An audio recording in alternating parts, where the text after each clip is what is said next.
music. Indeed. God. If only I could see it. Oh crap! Seriously, it's not working? Oh, you closed it. I did what? You closed it on Discord. Stream. Okay, I didn't do that intentionally. The stream has ended. Cricket noise. Okay, see, for some reason it ended the stream. Okay, let's try it again. Watch the stream. Alright. Because like it just told me you just. There we go. I can see it now. Okay, fantastic. Alright. Wait, we're going to redo that intro. Doesn't matter. It's a live stream. Point. I meant like. Let's go. Yeah, let's just go with it. Crushes. Crashing Castles. Woo. Alright. Interesting, considering that I think this was an Xbox Live game before it Yeah, went anywhere else. the first time I played this was on the Xbox Live Arcade. Way back, I think like 2009 or something. I think even earlier than that, because I know my brother and I played it before we even got to Mexico, which was 2009. Alright, so now it's time to pick a character. Let's see, this is Hattie from one of their other games, and this is Right. the alien from another of their games. Oh yeah, the Alien Hominid. That's the one. I've played it, I've heard of it. You cannot find it anywhere anymore. Like, not even on Xbox Live Arcade. It vanished like Scott Pilgrim. Yeah, well, I think the thing with Scott Pilgrim is that I think it has a licensing issue, so... Could be. So... I know, is this still on stream and everything? Am I Steam and everything, or...? Castle Crashers? Yeah, you can still find it. Okay, yeah, I think like Xbox. I think it's also still on PlayStation Network. I just don't know. I heard it went out on the Xbox. Fair. Now, who should I be? I'm not gonna be Green because I beat the game with him like ages ago. Let's see. I've heard Red's one of the best for a solo playthrough, but I don't know. Might be safe. Yeah. Plus, Electric Magic is freaking awesome. It's always awesome. Oh Who yeah. doesn't want it? Man, this intro. So wacky, so convoluted, no dialogue. Surprisingly violent for a cartoony game. Oh yeah, that's what they excel in. Like in Alien Hominid, the dude bites people's faces off. Yeah. Well, because it was a Newgrounds game, right? Oh crap, I start with the shovel and the boomerang? Oh, because you got all the in-game... Yeah, because I beat the game, so I can just... Cool. I don't even remember what this one does. Let's see, so the... Like, when's the last time you played this? I played it a little while ago, like earlier yesterday, just to make sure that it worked and everything, but Okay. I actually... You played it. Years. Alright. Yeah, same here. I remember playing this with my brother a few times, but we never progressed to the end. Let's see. We just stuck at brawlers or beat 'em ups. Well, hey, brawlers are amazing. Like, River City Girls is fantastic. So I might give it a shot. I mean, I don't know. I mean, it's 30 bucks. Cooperative of the two. Oh, that's fair. See, we didn't care. We just had fun with it. I played the Scott Pilgrim beat-em-up game, and one of my friends was playing as, I think, Kim, and her signature attack is kicking in the nads. It worked on your fellow teammates, too. She made it her goal in life to beat each of the evil X's with that move. I respect that. I think the worst part is that it worked, and it seemed to do extra damage, too. Even to the skater chick, so don't even ask me how that works. It's just a shame that that's no longer available right now, because I heard it's actually really good. It was a fantastic... I cut his head off with a mace. How does that work? Yes. It's Behemoth. Things don't make sense here. Exactly. Oh, sorry, I need to answer this text real quick, so I'm going to be on mute for a little bit. Alright, you're good, man. Alright, so the game is meant to be a party game with up to 4 players, but you can do it with 1. So that's definitely advantageous for me, because otherwise I would have had to organize a whole gang, and who knows how that would have gone down. Let's see what it goes. Extra moolah is always nice.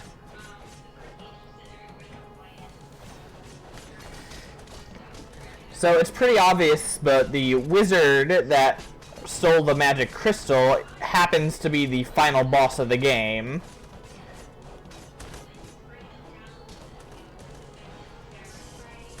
So, not the most creative plot out there, but it's more than acceptable.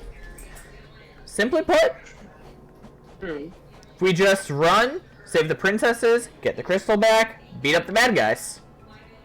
Easy enough. Oh yeah. Hi, I wonder how much crap I can pick up from the blacksmith to exploit already. I think on consecutive playthroughs the animals are scared of you unless you unlock them in the outer world. No. Wow.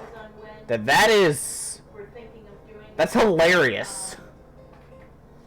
You can start with the best animal already. Well, the problem is, all of the animals are good in their own ways. True. Like, yes. I'm surprised you were talking about that and not the beholder. Oh, I mean, that too, but... But yeah. I think the eye shoots lasers at things. Nice. Let's see, I don't remember all of them. Install ball shoots enemies with photons. The cardinal helps you find secret items. This guy finds fruit. This guy buffs stats. This guy makes you level up faster. I think these both give you stats. I don't know what the zebra does again. Helps you find food and grass. Okay. The ram directly attacks and knocks over things. The bat directly attacks and eats things. The troll I don't remember. I think the little frog is stats. The seahorse makes you move faster in water. The snail buffs stats. God, I really don't remember a vast majority of them. I think the hawk's my favorite though.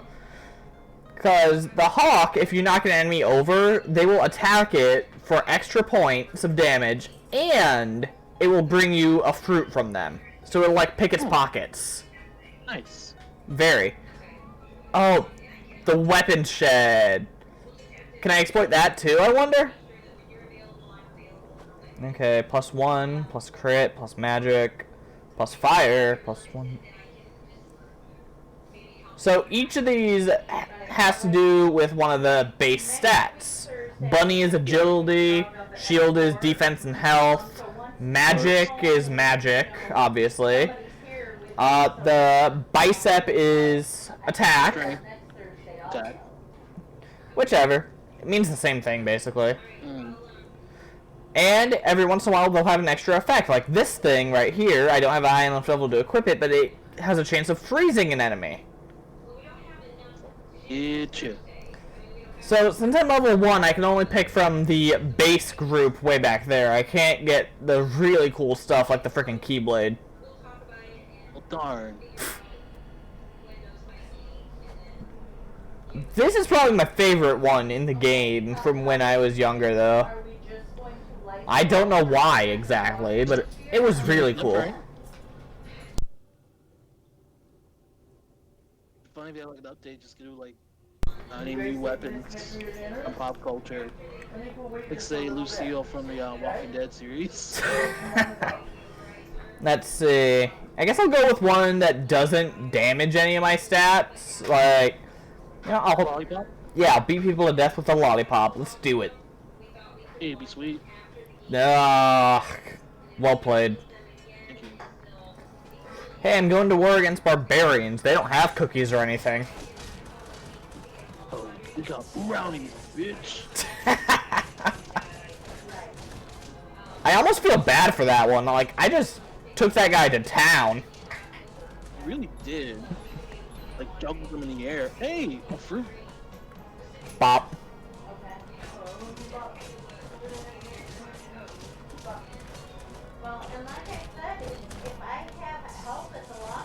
So I don't think the game actually gives you more enemies if you're playing with more people. So I think this is about the crowd you get in a 4-player group. That sounds about right. I'm not really sure.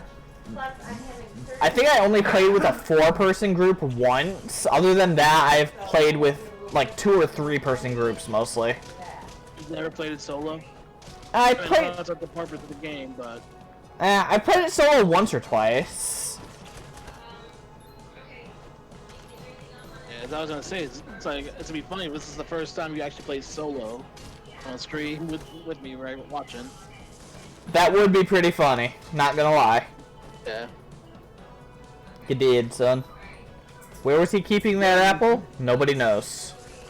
Nobody wants to know. Very true. Okay, so that enemy type is the thief. They are very bow happy. Yes.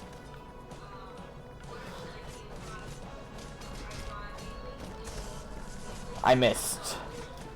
Like, I guess that's a problem with one of these games, is depth perception is pretty necessary. Yeah, that's why I kind of don't dig these kind of this form of isometric plane.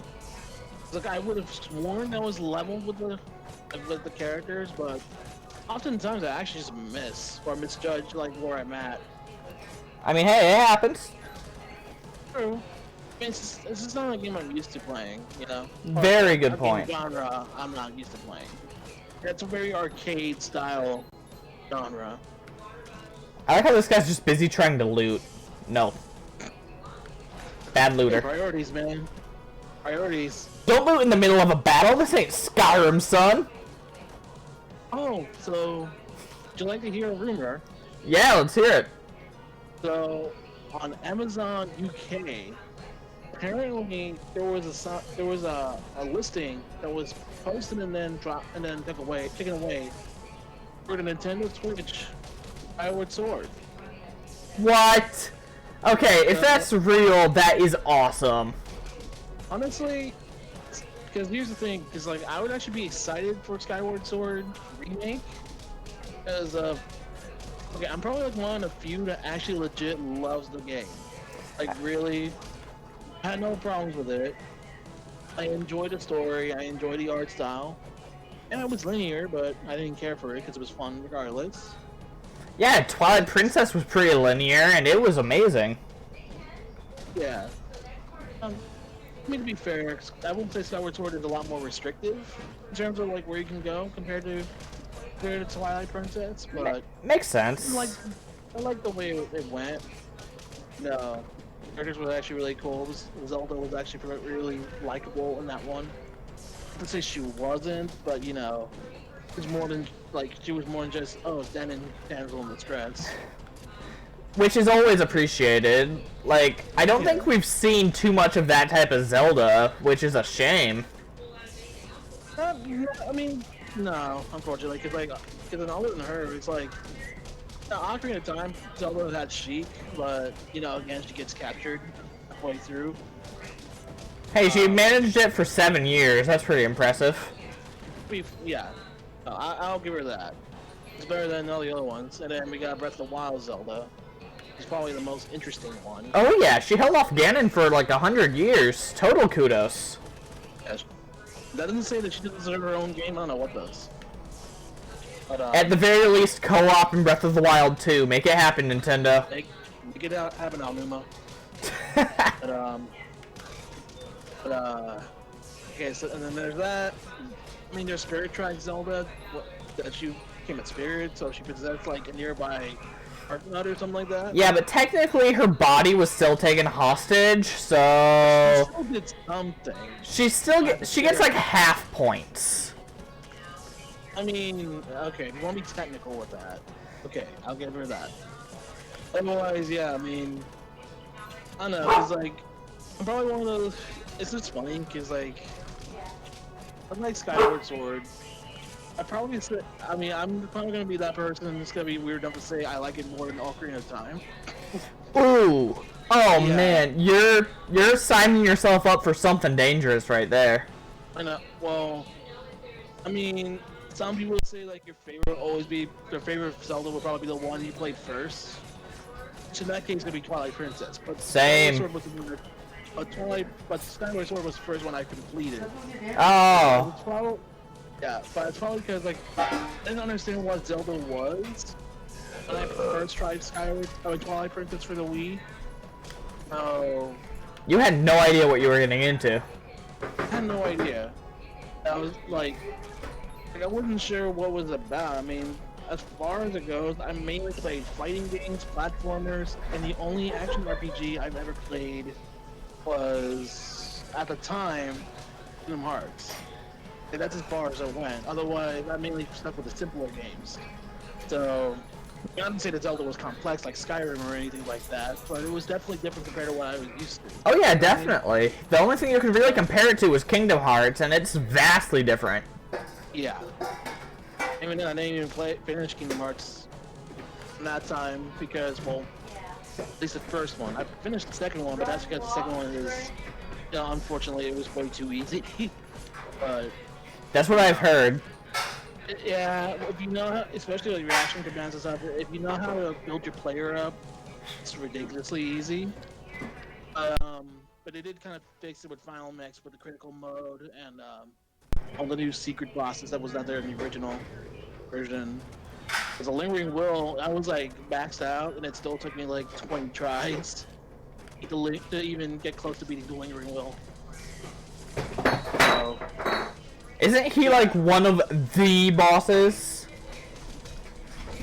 Well, he's one of the hard secret bosses.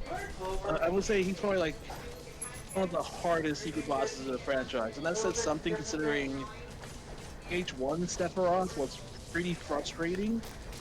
That's what I heard too. Yeah, and man, of course, there's nothing the bullshit that Mysterious Figure did in Earth by Sleep. Isn't that just Sephiroth by another name or something? I mean spoilers, but that's young Xehanort. Oh, okay. But the thing is like his stuff is like very it affects your attacks and everything, and it's really quick. Like the point where it's kind of a nightmare trying to even beat him. Sounds like it. Like Yeah. Every game has that one boss, doesn't it? Yeah, for the most part, yeah. I mean, let's see. Kingdom Hearts 1, it was Sephiroth. Kingdom Hearts 2, I mean, well, Ray. Kingdom Hearts 2 was Sephiroth as well, but he was easy compared to the first one. When they did Final Mix, and then they did it, you know, they brought it for the remake, the remix. Sorry, remix. At this point, No, you're good. Like the remake, HD remake. They brought in the data battles against the Organization 13, including the ones that were in Chain of Memories, which is like GBA and PS2 port, and the Lingering Will, which is, you know, again, even if you're maxed out, it was like if you don't know what you're doing, you can get screwed pretty quickly. Yeah, I mean, there's a bunch like that. Like, I guess in this game, it actually depends on what player you are. Like, I remember Medusa being a pain in the butt as green. Because she's got poison resistance. Oh, yeah. I mean, that makes sense. Giblets! Damn. Oh, and I remember, yeah, because, like, at the end of these bosses, we both, like, my brother and I would try to grab as much money as we can, and then we had to fight to the death for the... Yep. If you're playing anything but single player, once you cut the princess down, you gotta do a battle royale. The original battle royale. Fortnite ain't got nothing on this. Well, I guess... Holy crap, I did you good. You actually know what's going on with Fortnite right now? No. Did they do something stupid again? No, it's actually... You're gonna love this, actually. Oh boy. I know. So, recently, Epic Games have adjusted their amount to buy V-Bucks, so it's cheaper to buy V-Bucks now, which is the in-game currency. Right. Here's the issue. Apple has a rule for anything that sells in the Apple the Apple Store and everything. Oh, right. right. Control over, like, whatever you can pay for monetization.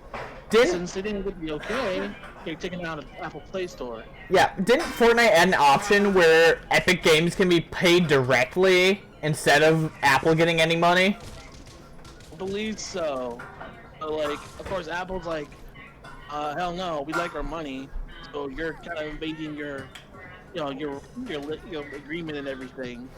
So they took them out of the Play Store, and even Google took it out of their Play Store. Dang. Then, well, here's the thing, because now the games is now singling up everybody from Twitter to Facebook to actually sue. They're on a lawsuit to sue Apple right now. Well, yeah, aren't they taking down like Unity games or something too? Yeah, well, I mean, because the main thing is that Apple is not getting any money out of whatever these transactions are. Right. So of course they're like, you know what, they've gone too far. Apple's got to stop having a monopoly over could be profited or not. So, other than the hashtag free Fortnite, and then they did the parody Fortnite assets for the 1984 commercial that Apple did a long time ago. I remember that. Yeah. So it's Epic versus Epic and the people versus Apple right now. That's hilarious to me. Like, I'm not the biggest fan of the Epic Game Store at the moment, but they do good junk. Yeah, I mean... they released Fortnite on the world, and I will never forgive them for that, but... Other than that, I don't really have too many issues. Fortnite proved that Thanos, Kylo Ren, and Batman are in the same universe. Oh yeah, isn't Deadpool in there too? Oh yeah, he now is too. Okay, see, now that you brought up Fortnite and Kylo Ren, can we talk about the fact that for some reason, Disney thought that the best way to show Palpatine's message to the galaxy being like, yo, I'm not dead, was through Fortnite? I mean, that is kind of silly, but... That has to be the dumbest thing. I mean... To be fair, they probably did it because, it was popular at the time. I mean, probably still is, even with it not being functional on... Because, my stepbrother actually tried to play it on his iPhone and stuff, and he couldn't play it. Fortnite no longer functions on these mobile devices. Yeah, it's pretty... I think it's a huge game, too. Yeah, hell, I mean, there's even rumors that Apple might not even support the Xbox Game Pass. Ooh. It's gonna come out later. It's the Game Pass thing lets you play Xbox games anywhere, Or you can play Halo Infinite on, say, your Galaxy phone if you can. Wouldn't that be a sight? Yeah, that would be. Of course, the reason they might, they won't say why, but of course, a lot of people are saying, well, frankly, they won't get any money out of it. It's not streamed from their stuff, it's from, whatever Xbox server it is. Right. So that's what they're going to be promoting instead of Xbox Live now. Oh yeah, they are changing things up. Yeah. It's funny, because it didn't say they didn't put on 12-month subscriptions, even though it ended 12-month subscriptions, but... Shush, you're asking too many questions. Oh gee, I wonder if there's a bad guy there. Holy crap, he's immune to lightning in there. How dare he? Push tactics. Push league. How on earth? Push. Oh, right, this is basically Newgrounds humor. Mandatory poop joke. Oh, yeah. Ha ha. Ha ha ha ha. And he fell on his own poop. Okay. The owl basically dying was kind of funny, though. Kinda was. Aha! I yoinked it before he could take it. That was smart. Yeah, I think this is the area where they introduce a type of enemy that just runs through, yoinks money bags, and then they just vanish. Gotcha. Okay. Boink. If I have to, I can go pick it up from her house. I'm sorry, what was that question that someone asked? Alright, I wasn't sure if you were responding to this. Oh, no. Chat or not. You might be hearing someone in the background. Oh, okay. My bad. Nah, you're cool. Oh boy, it's an ambush. Oh no, whatever would you do? kill it with lightning? With lightning. I mean, hey, it works for the Sith. I don't know. Palpy's not looking too hot. Hey, he killed himself with lightning, so it's still a viable strat. Like, lightning has caused a lot of deaths in the Star Wars universe, even if... Yeah, like, why can't you just summon a fucking lightning storm? Oh yeah, the Force, like, Tempest or whatever dumb thing they called that Mega Force Lightning. Like, if that was able to disintegrate that much crap... Oh, poop joke part 2, haha. So I can at least get started, and when you get a chance, you can, Yeah, I don't really understand much about Rise of Skywalker, like... And the more people try to say, the more it just gets confusing. I'd explain it. Yeah, like... Okay, so in the film, they're all like, okay, Rey is the granddaughter of Palpatine. But then the novelization's like, well, technically her dad is a failed clone of Palpatine. And then I'm just like, so technically she's his daughter, not his granddaughter, then. Because why would Palpatine consider a failed clone of himself his son? Then, if he disregards his clone, then wouldn't that just make it a daughter? I don't know, like, it's just... bye. We might be thinking too much about this. Like, no, you know I overthink things. I mean, hey, we're not EFAP over here. God, those guys are legends. They go for like 12 hours, like once a week, just talking about YouTube videos and stuff. It's kind of impressive if it wasn't terrifying. Yeah. Sorry, I need to check something real quick. No. I'm gonna mute again. You're cool. Aha! Mandatory poop joke again. Alright, bye.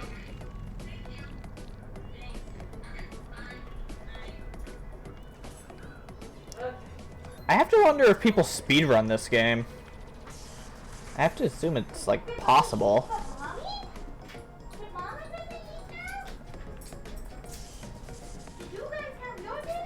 Wonder what that looks like. I've never fed him ever. Because recently I've gotten into a kick about watching speedruns, specifically speedrun fails, because I feel really bad about finding those so entertaining, but I can't really help it. No, Nick, I think. Whoa. Alright, wait for my magic to patch up before the fight. There he is. Or she? I don't know how this works.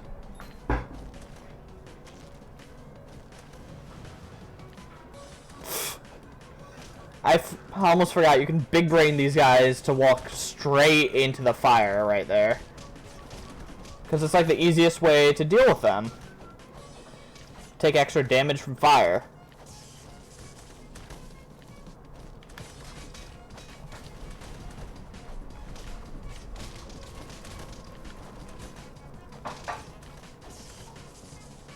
By the way, I think the pronoun you're looking for is them or they. I don't know, they're hairy little fuzzballs. Who knows?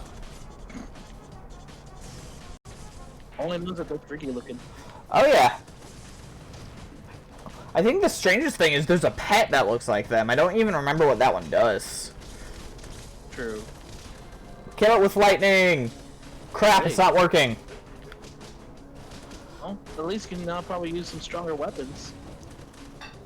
Yeah, once I reach level 10, depending on when that is, I might head back to the blacksmith, see what's what, if I can pick up a new weapon or something. That'd be good. Oh, I got a juggle combo! I almost feel bad for them on that one. Breaker. Oh, so I ended up seeing more videos about completing the mission, the Henry Stickmin finale. Some of those endings look legendary, so I think I might have to revisit that at some point. This week? Yeah, maybe. I mean, you know, I won't say no. Oh yeah, like, I'll have to think on it. It would be cool to have it settled already, and I did check. Lego Harry Potter is not something I can stream for whatever reason at this point in time. Interesting. Alright. Yeah. Unless there's another... Oh, no, 9. Unless there's another game you want to check out. I mean... Oh, you know what? That'd be great? Force Unleashed. Hell yeah, let's do it. Yes! You know, the best Star Wars video game. It's not canon.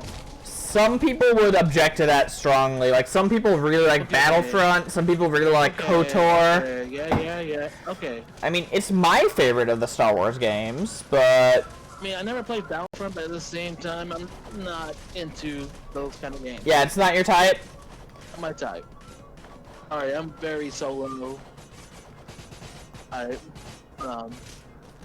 Oh crap, Well, I mean, I will say, like, oh, you died. I did the death. How'd I even... I think I got combo locked. You did, because, like, I could have sworn you had a lot more health before. I got stun locked, my god. Damn, that's unfortunate. Oh, you got Scar Fab from the start. Ah well, that's more EXP. At least you're level 9. Oh yeah. Plus I got access... You have to redo all that.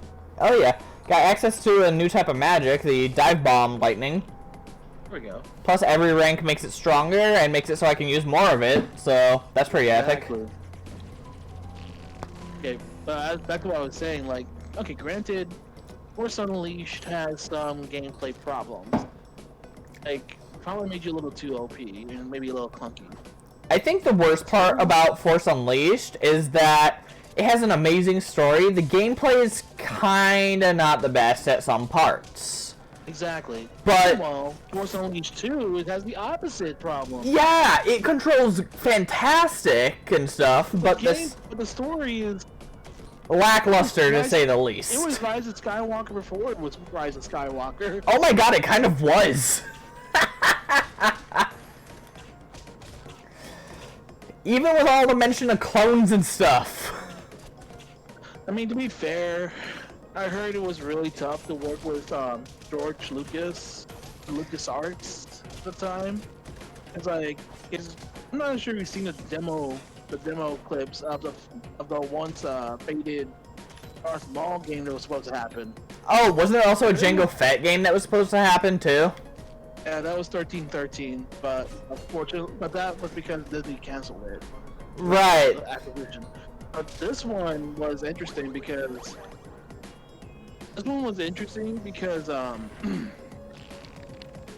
you know, there was a proof of concept. I think they had it with like someone who worked on the Darth Maul. I think it was actually the same developers who worked on it before Force Unleashed 2 because they had to use the gameplay somewhere. It was supposed to be an action-adventure stealth game where you see the origins of Darth Maul and how he came to be the Sith. That could be pretty cool. And it looked really cool too, until they were gonna go talk to George Lucas. So here's the thing: when they were getting ready to talk to George Lucas, we were told some pointers. One of them being you cannot reference Starkiller from Force Unleashed 1 at all. Because apparently Lucas hated the guy. Seriously? The point where you can only refer to him as that guy. That's weird because I distinctly remember that, like, Lucas worked on Force Unleashed. Like, it was one of the things he did with the EU, like, he had the most control over. Yeah, no, he hated him. So when they met him, they told him the story and everything. He was like, you know what, that sounds cool. Do you know what? And I guess, like, there was a Twi'lek statue right by where he was sitting for the meeting, and I guess she was a character from the expanded universe as well. So he probably close to Darth Maul and be like, "It'd be cool if they were friends." Ironically, well, here's the thing: canonically, they were separated by thousands of years. She's not even alive by the time Phantom Menace take place. So they're like, sir, this is not what we're going for, and she's not even alive. And he's like, I don't care, just make it happen. So George Lucas personally screwed the Darth Maul project because he just wants it to be done the way he wants it. I mean, I hear that about His own canon. I hear that about parts of Clone Wars too. Like, I feel like, yeah, Clone Wars like altered stuff from the EU. At least that's what I heard. I don't know. I think it was done pretty well for the most part. Like I think one of the like biggest issues people had was the Mandalorians, because they had like an age of pacifism in the Clone Wars, and people who were huge fans of the Mandalorians in the EU were like super upset about that. Oh, I mean, I can see that because the Mandalorians are basically the Spartans. Oh yeah, they're super proud warrior race. Yeah, so it's like, why would a warrior race want peace? But I mean, other than that, like, I don't know, because I can kind of see if they get like, I mean, because eventually there'll be some people who are like, you know what, I'm pretty tired of just going to battle every time. Can we just chill out for a bit? Yeah, let's take it easy for like a century or so. And it just so happens to be the century the Clone Wars take place, and everyone's like, gosh dang it, Mandalorians. And to be fair, they did have a Mandalorian Jedi, which is the reason why we got the Darksaber. Oh, right, I heard about that. Which is... There's actually a reference to that in Force Unleashed. I didn't even know it was a reference at the time. I just thought they were having fun with cool lightsaber colors. Yeah, no, it's an actual thing, which they did do with Clone Wars. Didn't they put it in Rebels too? I think, yeah, they did too. Because I think Sabine mentioned it in it. I mean, because Darth Maul actually had it at one point, so... Sabine, that's the Mandalorian girl on the main crew, right? Yes. Okay, see, that makes sense. But, also... Oh, you're level 11 now. It did it. Oh. Oh. I forgot about this. I forgot about this, yeah. This Gosh dang it.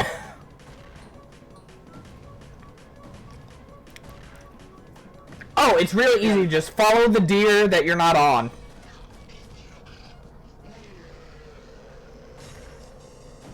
It was that easy? Yeah, check it. They'll give you cues.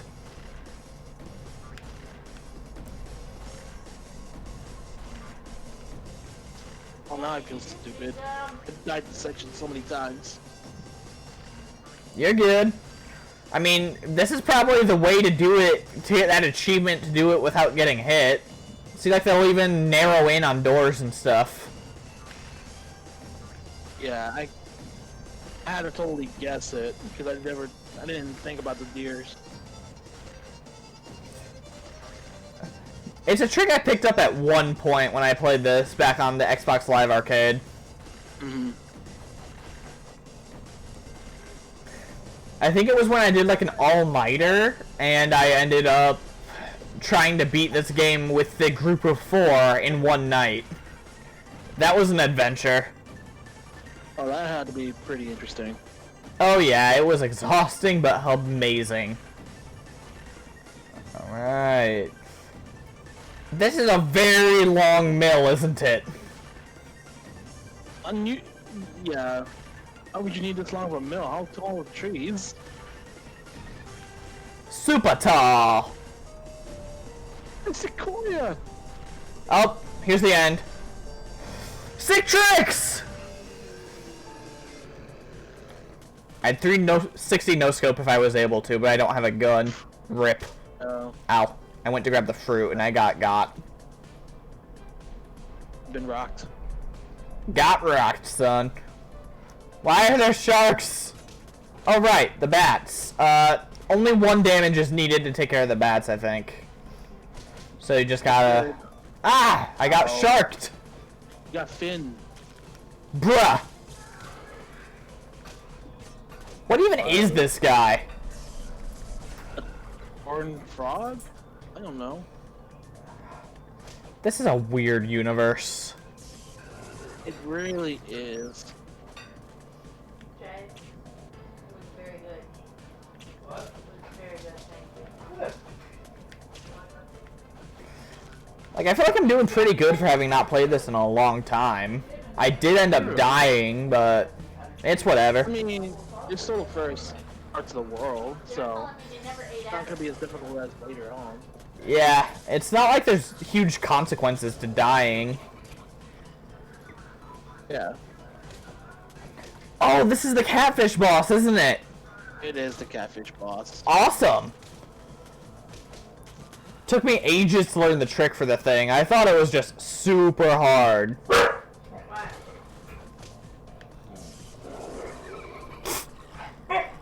I guess it makes sense that the electricity works on aquatic creatures, huh? It would. No, Shelly, no. Ow. That looks like it hurt. Sup, King? Wait, what are you saying? What? There's something behind me? What? What? Oh, dear God. Defend the boat. Dear God! Magic wins! Bonk. Bonk. Bonk. Bonk. Okay. At one of these points, he's gonna start doing like a dash attack or something, isn't he? Oh, nope. It's that. Lame. Wow, he didn't even do his dash around the boat attack. Blonk.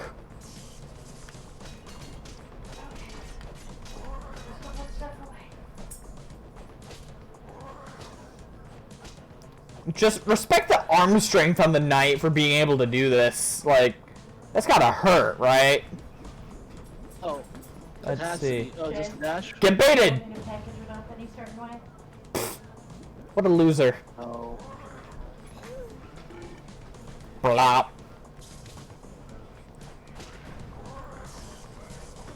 Holy crap. I can't tell if Red Knight's OP or if I just really just destroyed his hopes and dreams.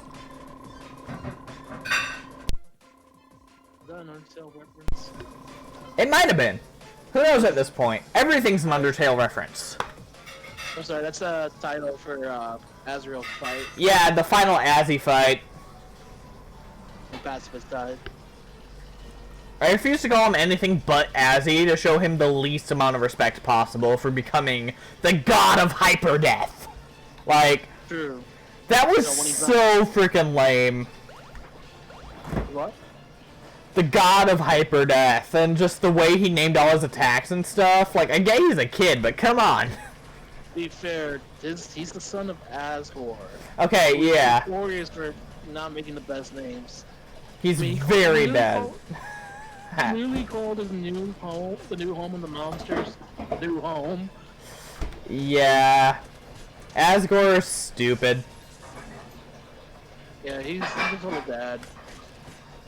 You know, when he's not killing kids because he had literally no choice. I mean, he does have a choice, but at the same time, it's complicated. I like how he doesn't just figure, you know, I could see if any more humans fall down. If we need 7 souls, maybe we just need 7 humans. So we can just keep them here, and I guess if they die, we can hang on to their souls, but we can, like, not kill them. I'm expecting logic from the goat guy who breaks the 4th wall to make sure you can't give him mercy. Joke's on you, I still gave mercy. Haha.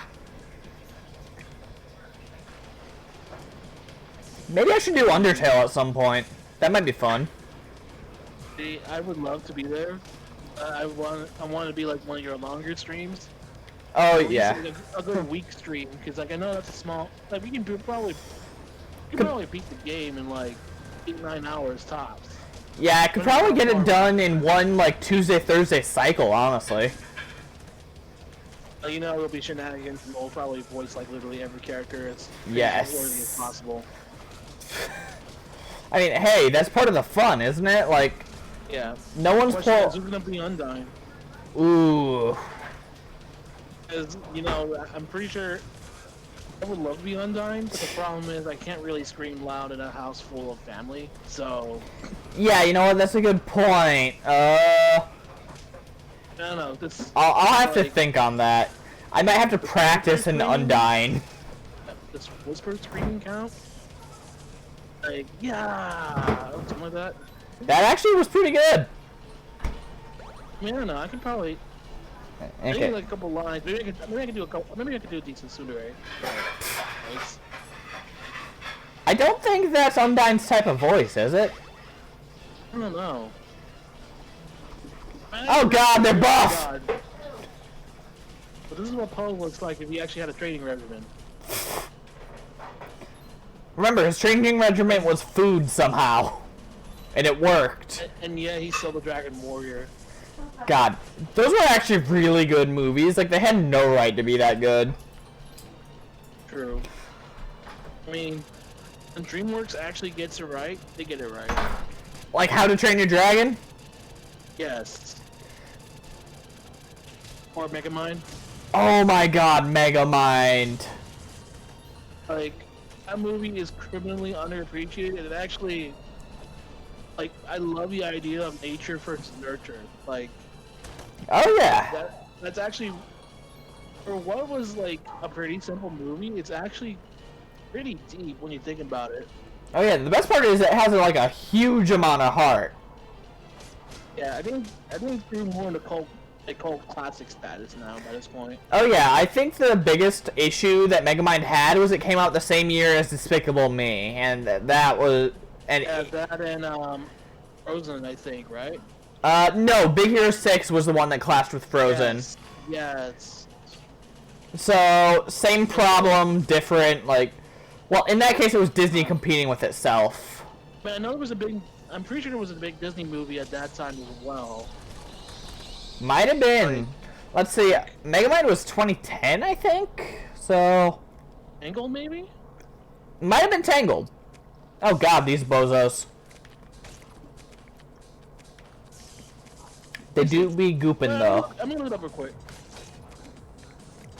Because now my curiosity's peaked. I do this a lot. I'm just gonna search stuff on the stream. No, hey, you're good. The stream's basically a podcast with Castle Crashers in the background, like the Arkham Origins one a while ago. True. So it's fun seeing all the crashing of Origins. Oh, yeah. Let's see. Yeah, 2010 Megamind. So Let's see. Disney movies in 2010. Yeah, I think it might have been Tangled, because Frozen and Big Hero were 2013. Yes. Oh, they had a few actually. Really? Huh. Yeah. Well, Tangled was the big one. Of course. They had The Sorcerer's Apprentice, Secretariat, Prince of Persia, the Tim Burton's Alice in Wonderland, Oh, wow. Tron Legacy. Toy Story 3. Oh, okay, so I guess of them, Toy Story 3. the one that would, like, directly contest with it would have been Despicable Me, but there was definitely a lot of movies that year. Yeah. Oh, yeah, Iron Man 2 as well. Wow. I mean, but I don't think it was part of Disney at the time. No, starting in 2008, that's when the MCU started with Iron Man, so... No, yeah, but I think it was, I want to say it was like under a different company though, before it later got bought off by Disney. Might have been. Right? I don't know. Let's see. So, Because like, I do remember, like, I think it was Columbia Columbia's part of Sony. New Line Cinema, I think. let's see. If I recall, I need to get one of those beef sandwiches to get in here. Oh, yeah. Yep. And I think they only sell those in the Volcano World. So... Let me check real quick. Oh, Iron Man 1. Oh, Iron Giants. Ooh, blast from the past right there. Agreed. I actually legit cried. It was one of the first times I cried in a movie, actually. Is I was so sad that they were hurting the Iron Giant. Yeah, you can tell if a movie is good if it makes you feel real like that. Yeah. And mind you, I still had a hard time understanding what was going on word-wise. Like, But like the way they animated and everything, their facial expressions is like. Oh yeah, you could tell it wasn't good, even if you didn't know what was really going on. Yeah. Let's see. You know, I think lightning actually doesn't have any enemies that are resistant to it for a while. Like, if anything, it's the guys in the final castle who are resistant to all magic anyway. Yeah, that sounds alright. Okay, yeah, so it used to be by Paramount Pictures, Paramount 1. Really? Yeah. So I guess, oh, you know, Disney was ready to cut their losses. They weren't sure the MCU would take off, so they didn't want to make too big a deal about it before they had to. Yeah. Makes sense. So let me see, when did Disney buy it? I mean, I think Disney bought Marvel 2010, but... Look at that, cow houses. Sorry, I've been watching Breaking Bad. Oh, you're good. You're good. You know, cow houses, where they keep the cows. The cows. God. That is such an awkward show to watch at times, but it's also so good. Yeah. Like, I recently watched Better Call Saul, too, at least up to Season 4. I haven't gotten my hands on Season 5 yet, but I like it better than I like Breaking Bad, honestly. Yeah. Okay, so... Alright, so to clarify, Disney did buy Marvel for $4 billion in 2009. However, when that was after the response of how successful Iron Man was in 2008, Paramount Pictures already had a deal that included Iron Man 2, Iron Man 3, or Captain America. I'm sorry. Okay. Oh, they had the first few films. The first time that an MCU picture under the Disney banner, ironically, Avengers. That's fitting. Wait, they bought Marvel for $4 billion? 4 billion. The same amount they paid for Star Wars. Correct. And mind you, Wait. if Sony wanted it, mind you, Sony was willing to send Spider-Man to Disney if they give him $10 million for one character in his cast. That's a heck of an investment. Like, even for the most famous and beloved character in the Marvel Universe, yeah. Like, yeah, that's why it's like that's the question. Is like, Disney? I mean, granted, even with all this COVID stuff, Disney could technically do it after how successful last year was. You know. Oh yeah, easily. They easily reached that. Like, they almost reached half of that amount with Endgame alone. But to spend all of that on one character, yeah. like, I get why they were reluctant. And not just that one character for the movies, but also like in form of The Spider-Man DLC pack. Of that. And also like there's also the question of, you know, they can finally make a Spider-Man show where it's not limited to just 30 minutes of episode or whatever. Do an animated Spider-Man movie. Bring back Spectacular Spider-Man, dang it. Yeah, I think that's actually the reason why we canceled that one, because like didn't own the rights to Spectacular, but you know, it had to do something else with that 30-minute run. I think Spectacular was under Sony or something like that. Yeah, either way, the Disney deal messed with it somehow, and I'm very annoyed at that. I think it was my favorite of the Spider-Man TV shows. I think that's what most people would say, other than the original 90s run. Okay, the 90s run is pretty great, too, to be fair. Like, even if some of the acting was pretty over the top, like... Okay, it was the 90s and it was a comic book I know. franchise. I remember watching the scene with Spider-Man was at the black suit. Oh, yes. And, then he was trying to get Shocker because he was just there. And like the way he was chasing him and everything, it's like, don't get back here, Shocker. You know, it's like, it's losing his shit. So Man, amazing. I do not remember much about the 90s show, but I do know it had to do, I remember at one point, Mary Jane got trapped like between dimensions by the Hobgoblin. Like for whatever reason that happened. Oh, and she was also got cloned by. She had a water clone by Hydro Man. God, Hydro Man, I remember him. Like, yeah, like I think they actually poked at his backstory in Far From Home, didn't they? I think so. Or at least that was a reference with the whole illusions with the elementals. Yeah, like that was. It was like, if you could have said that was Hydro Man and Sandman. Yeah, back when I didn't know what was going on in the movie, I legitimately thought it was Hydro Man, Sandman, and. I thought so. Mysterio. No, like, like, cause I had no idea what was going on. Like, it could have been special effects. I had no clue. Cause for all I knew, they were actually going to make Mysterio a legitimate mage, like Doctor Strange or something. That's what I thought too. Like it would be because it's also like it didn't help that Jake Gyllenhaal in the lead up to Far From Home actually like legit like call out Benedict Cumberbatch or Doctor Strange like, hey, I'm a better wizard than you are. So you know, to play in the fact that hey, Mysterio can actually do spells. Of course, back at it now is like, no, it's still Mysterio that we all know and love. Why? Some people are really upset that he was like a disgraced scientist instead of being like an attention-hungry actor, and I'm like, okay.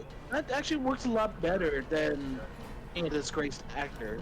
Cause like, how would he get his hands on the tech otherwise? Yeah. It makes more sense that he has access to the tech in this.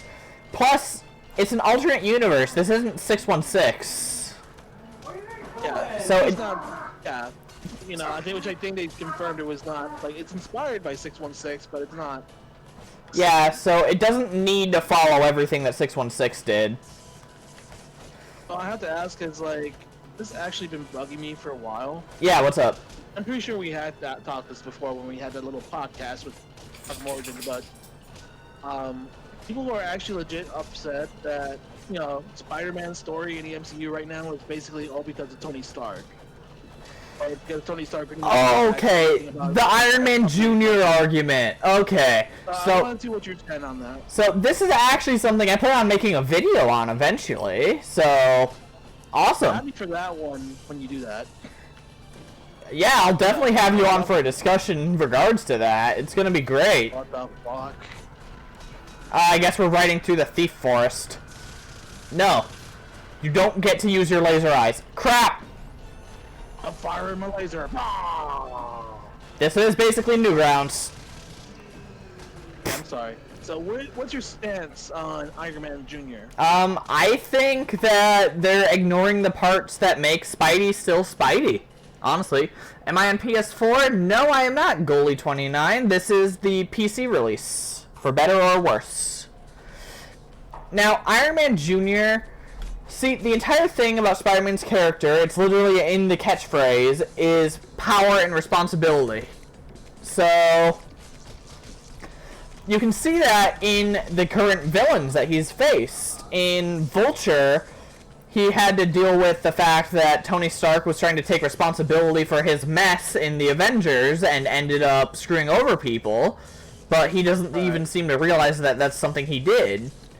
Because that is a flaw of the Spider-Man movies in the MCU. They are currently the only movies that seem focused on any type of world building outside of the Avengers.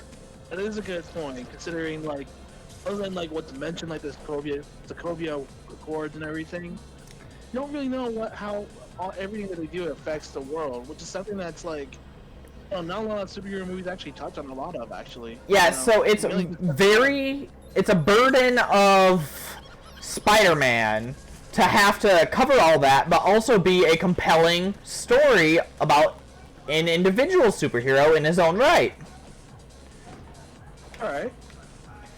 Now, here's the other argument. Yeah. I don't like the fact that Tony Stark has basically taken over Uncle Ben for the reason why he has sustained such responsibility. Okay, see, that is another interesting one, because it ties back into 616. In 616, it's Uncle Ben. In most, it's Uncle Ben. But and maybe... it's referenced in Civil War, actually, or at least in Homecoming. Right. Uncle Ben's not gone. Something interesting to remember is that this Peter Parker is young, he's inexperienced, he's only been Spider-Man for 6 months. He kind of latched on to Iron Man, like, immediately. And we can see that in the way he acts around him pretty quickly, and with the added knowledge that superheroes have been a thing in this world for a long time, since Captain America, he probably grew up reading those Captain America comics that we saw in First Avenger. Oh, probably. He was probably at the Stark Expo. Mm-hmm. So, add in the fact that he's a superhero, and of course he'll probably latch on to another hero. Because in most versions of Spider-Man, usually there aren't any other heroes until he's already done his thing for a while. In the Ultimate Verse, the Avengers are actually, or the Ultimates as they're called, are actually a very new thing. So the world's not used to them yet. So Peter kind of develops on his own before he really has any interaction with them. And mind you, like, if you think about it, I mean, despite the difference in work, which that's gonna be another question later on, you know, Tony is probably the closest to what Peter is. You know, a smart guy that uses gadgets to solve everything. The only difference is that, well, Peter's broke, but he also has superpowers. That's really the only major difference between the two. Yeah, so in a world where the Avengers happened, where people saw what happened, where there were recordings of that fight that got leaked out and stuff, he probably saw Iron Man, and he probably immediately related to the guy because, hey, he makes gadgets and stuff, he's smart too, I've got these weird spider powers, but still. So, yeah.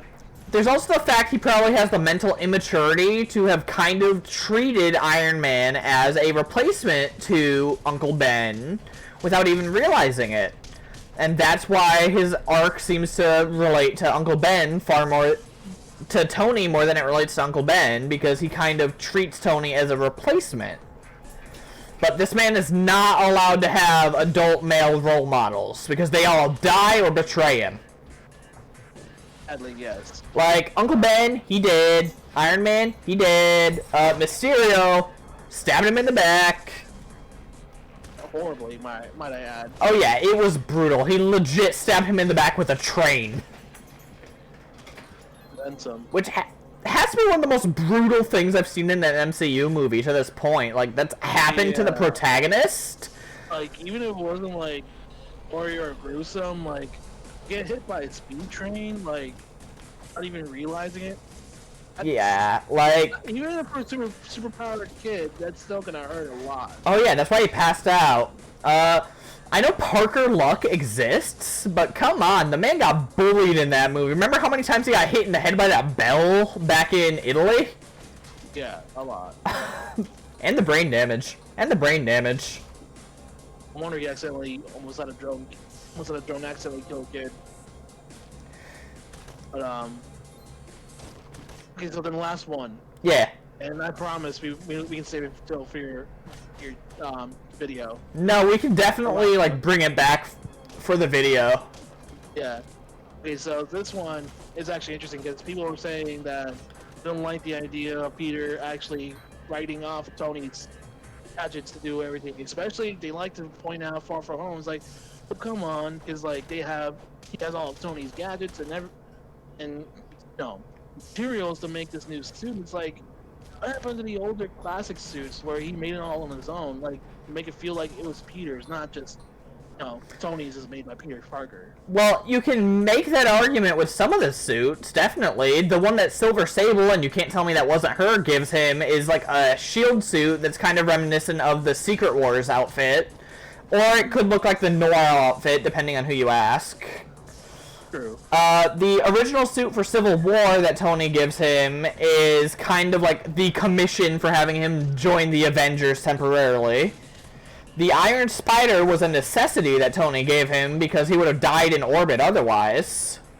Yeah, which thank God it wasn't, even though it was from Civil War, I'm glad it doesn't have the original function of that Iron Spider. Oh yeah. that was a backstab in that original in that run. God, the original Iron Spider was something else, alright. It was cool, but the fact that Tony actually used it as how Peter's spider sense work and everything, in case he ever goes out, like he ever goes rogue, it's like. I think the coolest part of it in the Civil War arc has to be that Spider-Man not only hacked it, but he hacked the rest of Stark Labs while he did. Like, that's gotta be the biggest flex, because it's not easy for a good guy to hack Stark Tech. Like, it happens all the time if it's a bad guy, but he's probably one of the only good guys that's capable of it. Oh yeah, like it really shows how clever and smart Parker really is. Yeah, he's no Reed Richards. T2. Terminator reference.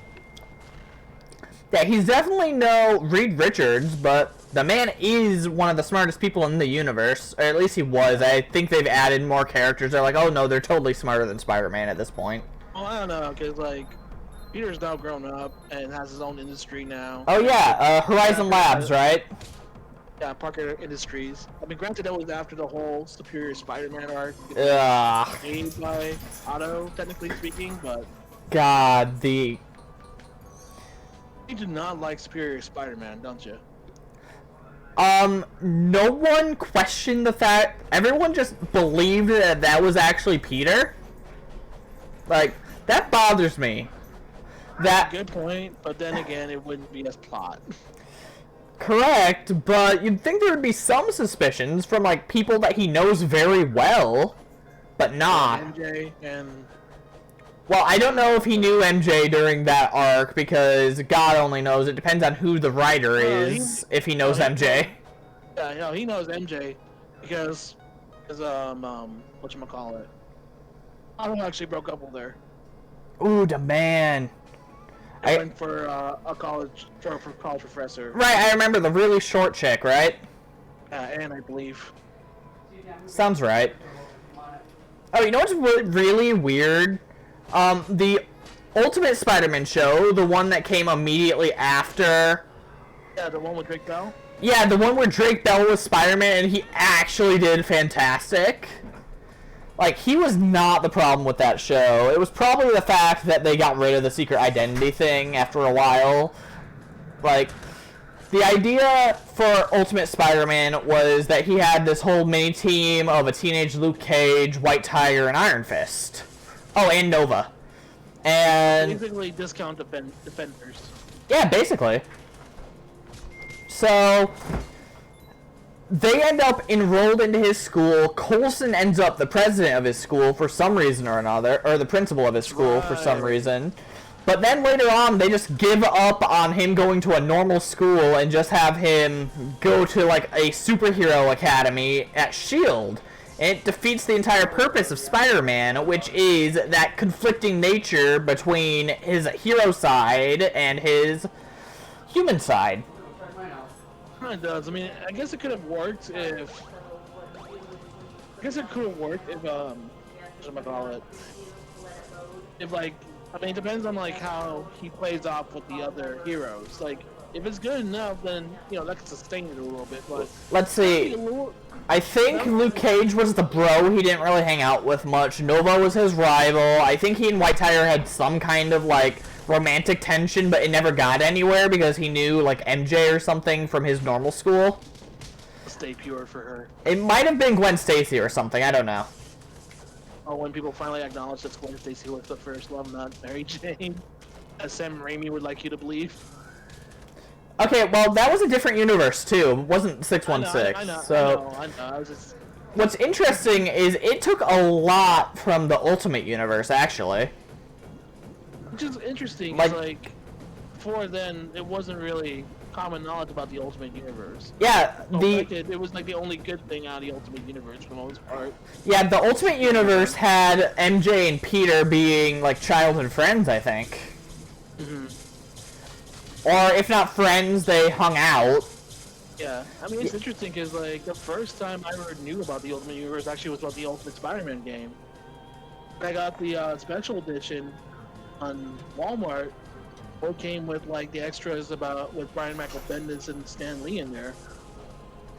Man, Shattered Dimensions should be on my list too. I could gush for ages about the 616 and Ultimate Universes. I don't know near as much about 2099 or Noir, but it could still be interesting.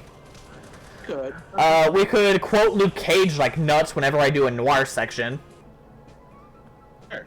Because remember, Luke Cage was Spider-Man Noir, the world let that happen, and we loved every second. Oh, I did not know that, actually. You didn't know that was Luke Cage in Spider-Verse? Didn't. Oh. Oh, you mean Nick Cage? I don't know why I said Luke Cage. I was thinking the Defender guy. I No. was like, Nicolas Cage. okay, I thought it was like some other alternate universe. Like, wait, Luke Cage became Spider-Man at some point? At this point, probably? Who even knows by this point?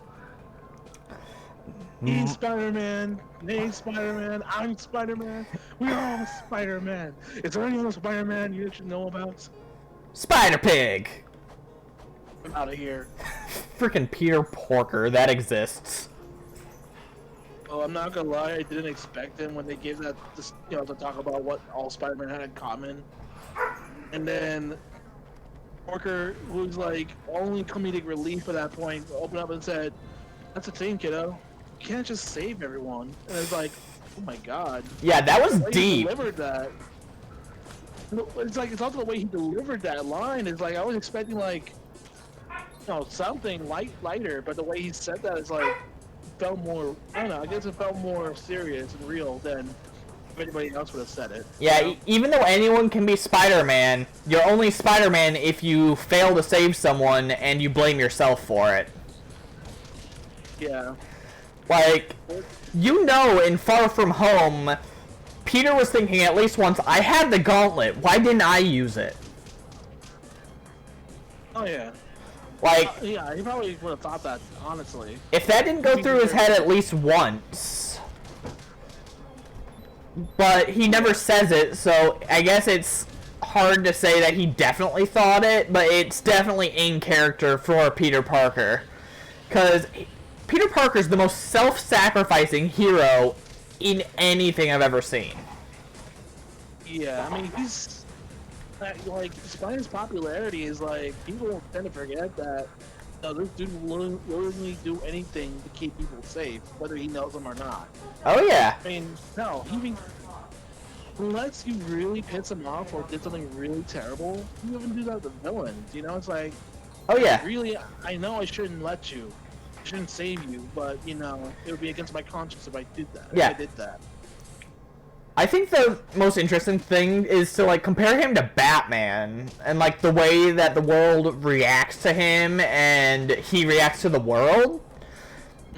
Because they are such similar characters in a lot of ways, like down to their rogues gallery too even. But Yeah.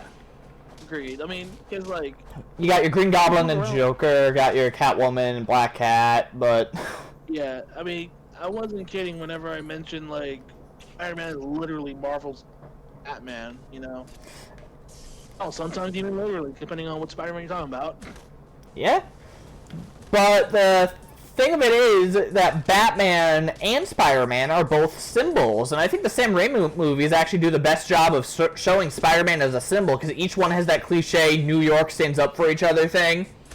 Yeah, I mean, that was shortly after when 9/11 happened. Yeah. So of course every movie had that at that time. Yeah, but it worked best for Spider-Man, because that's not something you'll see from Gotham when it comes to Batman. No, they're terrified of the guy.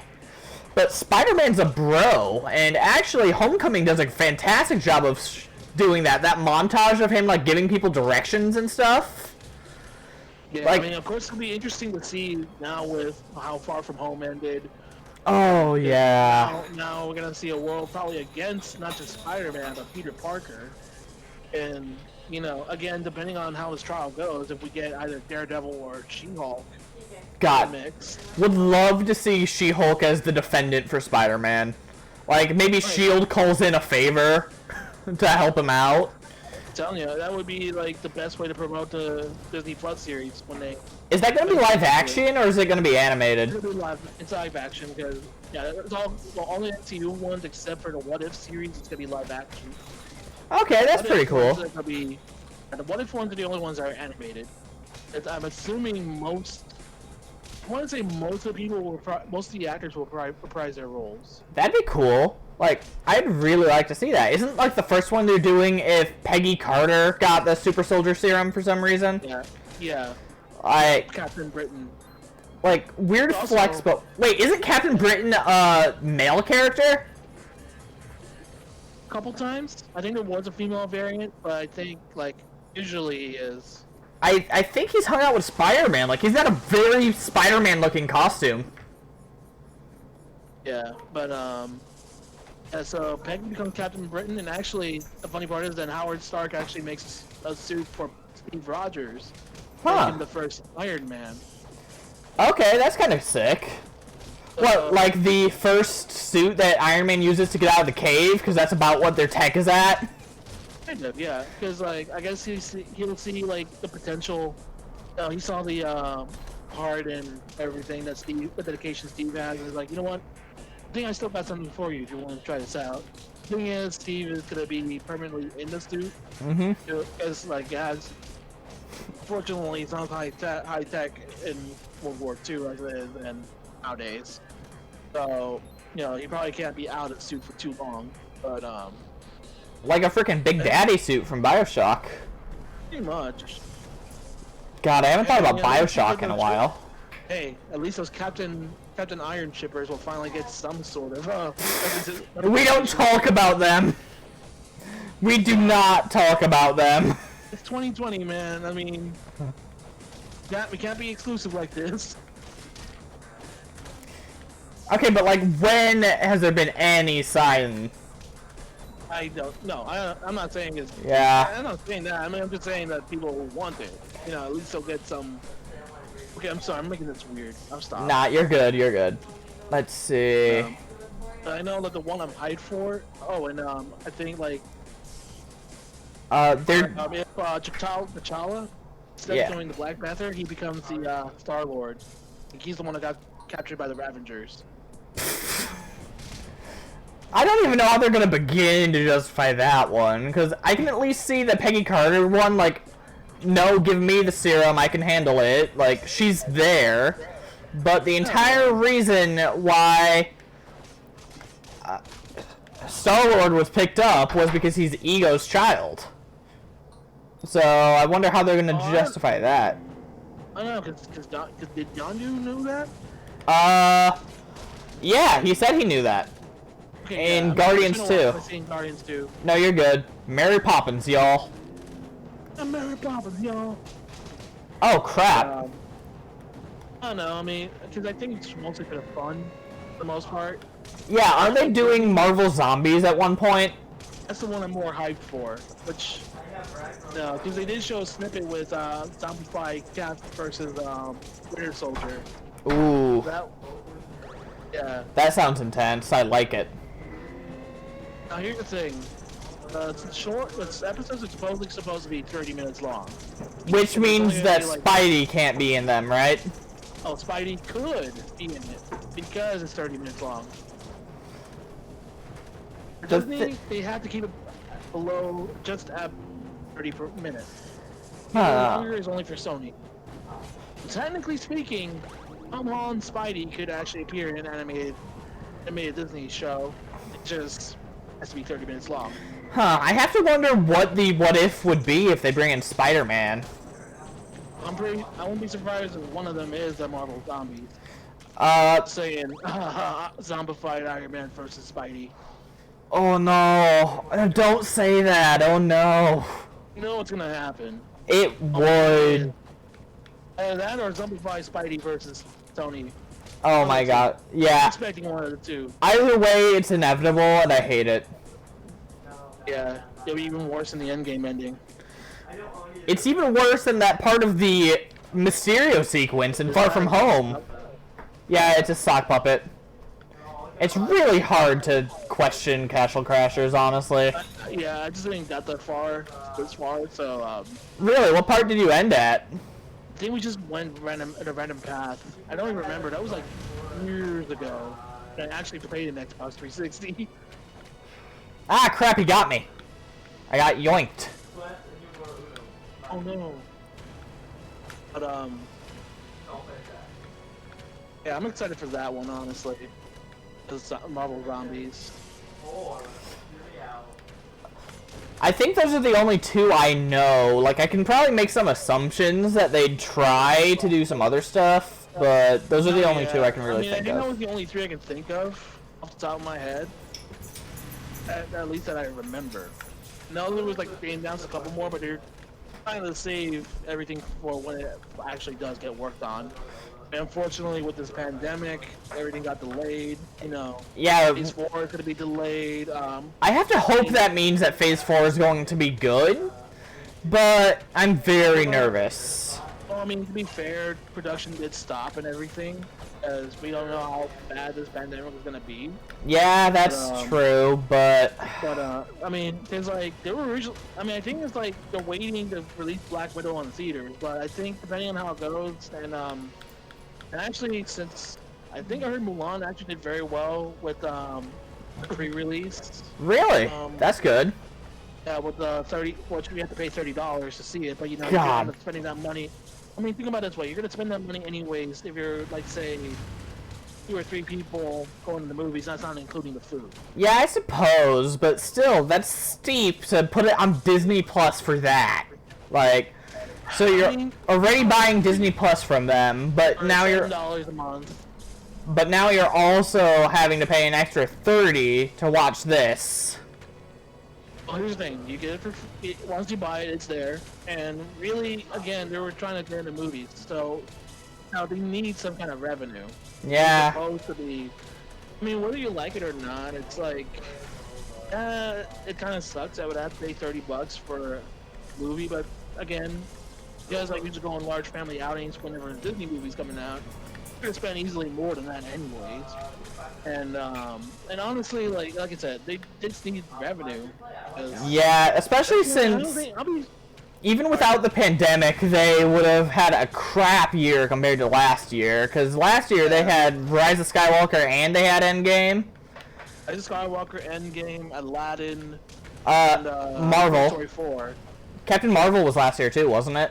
Captain Marvel, yeah, like they nearly got 10 billion just from those movies. Yeah. Because they did the same thing with Captain Marvel that they did with Black Panther, where they put it like a month before the actual main event in order to help its ticket prices. Yeah, I mean, like, and that was the thing is, like, you know, I mean, yeah, it's corporation idea, but hey, you gotta make money somehow, man. Yeah. Let's see.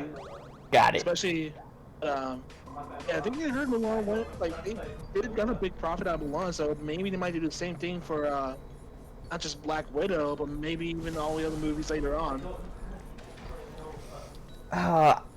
I'm worried about Black Widow. Like, I hope it's good, but we should have gotten it ages ago. To be fair, yeah, that's probably, when you heard the premise of it, that's probably something we should have a while ago, but I mean, I guess it's just a way to ease in, because, like, there's even rumors that, I mean, there's rumors that probably is also passing of the torch, like, because there was more than Natasha Romanoff than there was a Black Widow. Oh, yeah. So, who knows, maybe they're just introducing the new one, they're doing it in the movie instead of, you know, instead of a cameo or whatever. I suppose, but I still just wish they'd done this sooner. Like, Black Widow got cheated hard by Captain Marvel. Yeah, it should have been the first female solo movie. And it's not like people weren't advocating for it either. Like, people really wanted to see, like, a Budapest movie with Black Widow and Hawkeye, or, like, a Black Widow origin movie. Like, yeah, people I were... think we're gonna get all that in this one, at least from what I've seen in the trailers. They did mention Budapest and all that jazz. It takes place in between Civil War and Infinity War, so I guess it tells us how Wanda and Vision ended up together in that place and everything. Which kind of bugs me, because I'm like, okay, but wouldn't this have been good information to know before Infinity War? I don't know. I mean, I guess it's just more of because I honestly, I think if they had a choice, I think they rather would have had like Spider-Man or something like that introduce Phase 4, but the whole Sony deal and everything. Right. Like, let's just go with something familiar.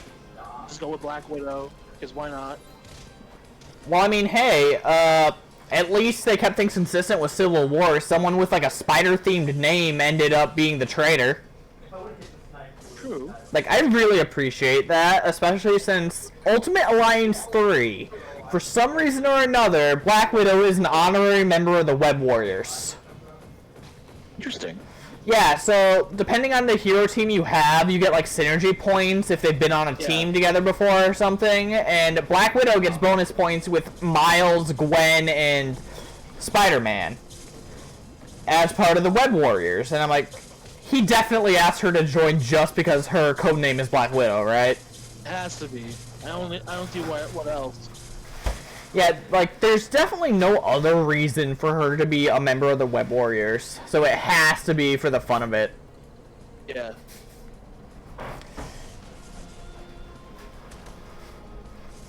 I don't know, it would be interesting to see. For sure. I don't know. I think I still have hope that. I mean, still have hope for Phase 4. I mean, Is it still just rumors that Spider-Man's gonna be in Captain Marvel 2? I think so, because I think there. I mean, also there were still rumors that, you know, Brie Larson is like just really hard to work with, from what I've heard. So, Having seen some of her interviews, I don't doubt it.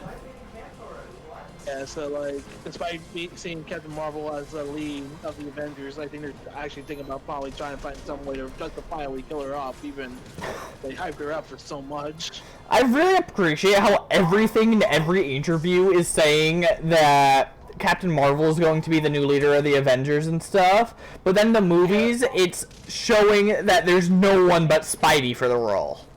To be honest, it would have been Spider-Man if Sony wasn't being a complete difficult word for this. Yeah, Like, Sony's being very possessive about Spider-Man, and it's causing suffering. Yeah, I mean, to be fair, because like that's how the deal was, and you know, because technically Sony, well, Disney did give the money and creative direction to take it. At the end of the day, it's still a Sony-produced thing, and think about it. Homecoming did very well. Far From Home did well. Far From Home did very well, $1 billion, and Into the Spider-Verse almost nearly that. And it was animated movie of the year that year, winning out like Coco and some other movie I can't think of right now. But yeah, of course they're like, well, no, you can probably do this even without you by this point, because it shows that people clearly like what we're doing. Yeah, the problem is it was kind of a win-lose situation in that if Spider-Man did well, then Sony's like, see, look how well Spider-Man does, we don't need Marvel for this. But if Spidey did poorly, Sony could go, aha, see, we don't need you after all, we can do fine without you. Yeah, like there was no way Sony could lose the situation, honestly.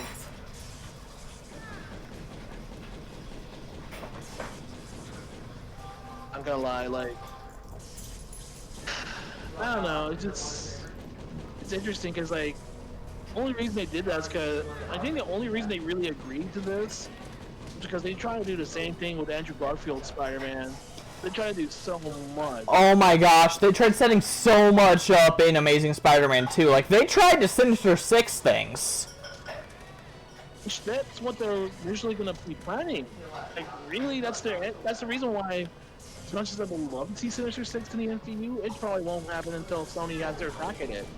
Unfortunately, because Sony wants to be the first one to grab it. I guess that we'll have to see what the Morbius movie does. Because it's got Spider-Man in it. Like, it exists in a world where Spider-Man's a thing. Yeah. I don't like it, honestly, but... I mean, it depends. You know what would be cool if it set up, like, a multiverse of Spider-Mans in live action, because it's always Spider-Man whenever there's some alternate universe crap going down. It would be interesting, I mean, especially since there were rumors that they did try to see if we can get the cinematic Spider-Man in the first, at least a mention of them in the first Into the Spider-Verse. So, it could still happen. I mean, Yeah. you could still see Andrew Garfield, Tobey Maguire, and Tom Holland share a screen. Yeah, they did a lot of references to Sam Raimi's Spider-Man in Spider-Verse. Even though they will vehemently say that they did not reference that he is not Sam Raimi's Peter at all, I find it to be really questionable. Yeah, I doubt that so much because they showed a lot of like animated versions of Sam Raimi clips. What? Are you Yeah. teasing me? No. Agreed. Who knows at this point? But I'd love to see Tobey Maguire, Andrew Garfield, and Tom Holland all on the same screen. That'd just be wacky. Agreed. Be fun. Now the question is if Andrew is willing to do it, because I think Andrew kind of got tired of it when there was like when 2 didn't go so well, and apparently there was like a lot of behind the scenes turmoil between him and him and Sony. So if he's cool with it, we will definitely see it. Well, I mean, hey, Natalie Portman was super ticked at the Thor movies, but now she's on for Thor 4 as the main hero, so who knows at this point? As the new Thor, because that's in the new MCU right now. Yeah, because she was so upset at Thor Dark World. Like, Thor Dark World is probably like it's probably the weakest of the MCU movies. yeah, I'd agree it's pretty not good. You didn't see it? No, I've seen it. It's pretty not good. It's just been a while since I've seen it, so I don't want to make any super definitive statement. Keyblade! Keyblade!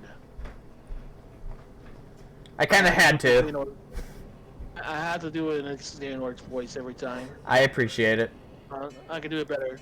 Cause I had to, it sucks because like Leonard Nimoy's voice is very gravelly. Yeah. Keyblade!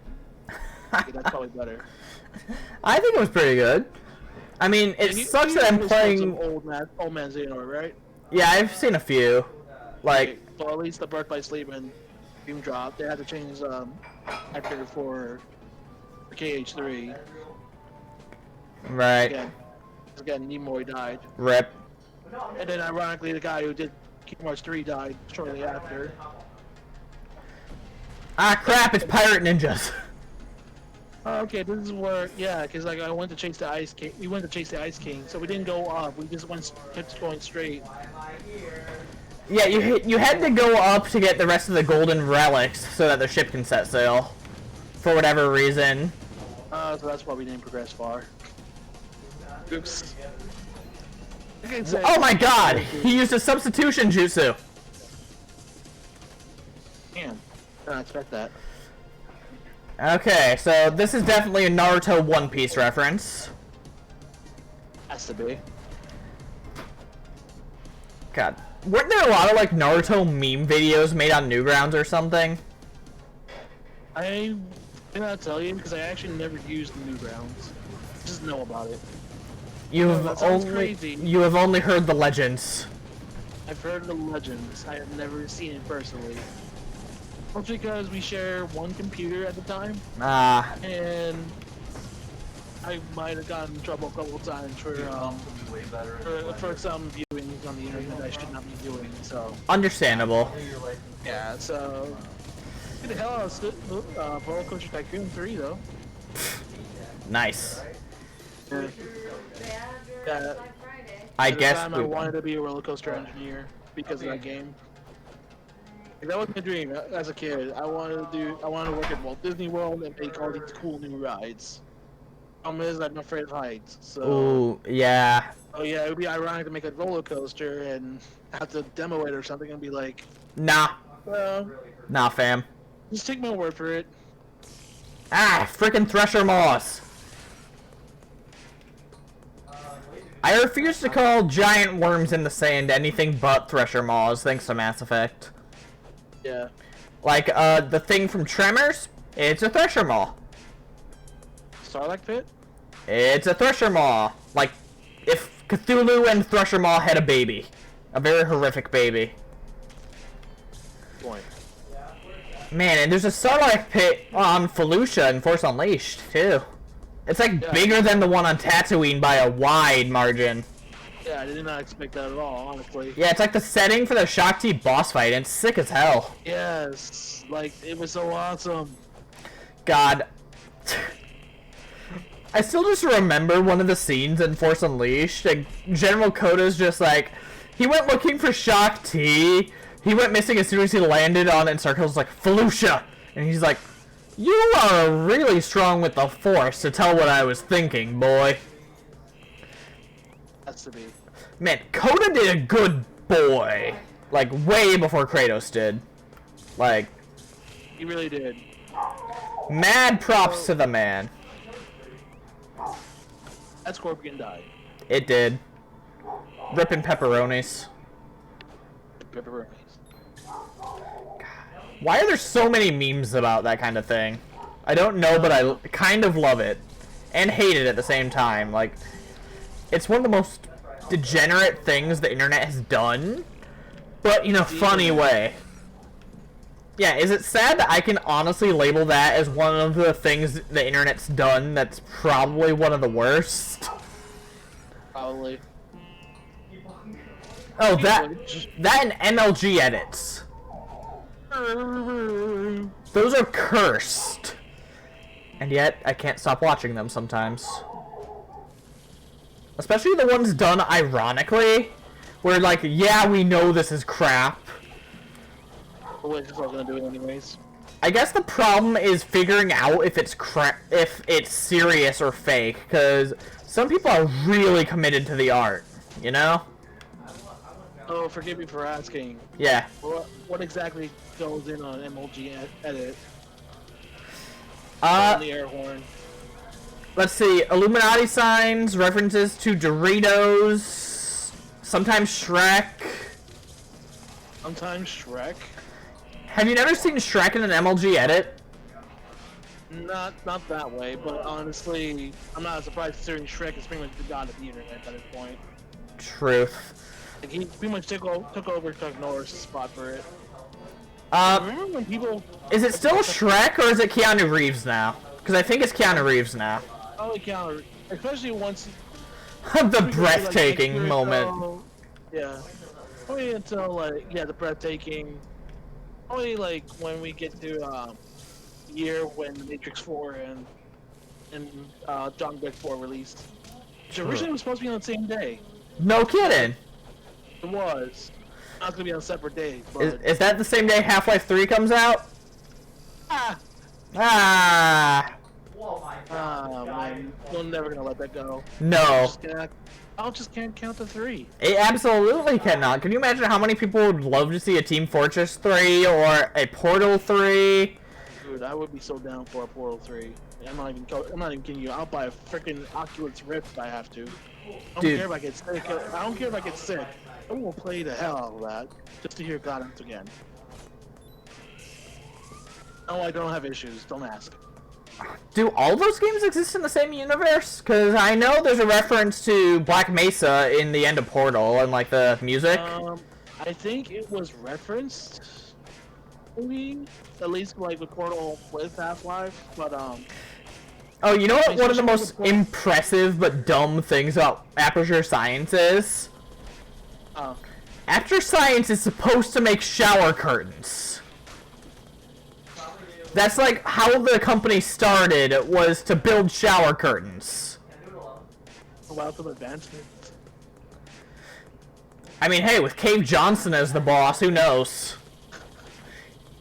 Legend. Even better that I found out that he was voiced by J.K. Simmons. Like, Yes. it's amazing. Burn your house down with the lemons. That has to be my favorite voice line I've ever heard. When I heard that one blind, is like, this man is my idol. Yeah, he's kind of my hero. Okay. Like, Portal 2 is illegal. It should not be that funny.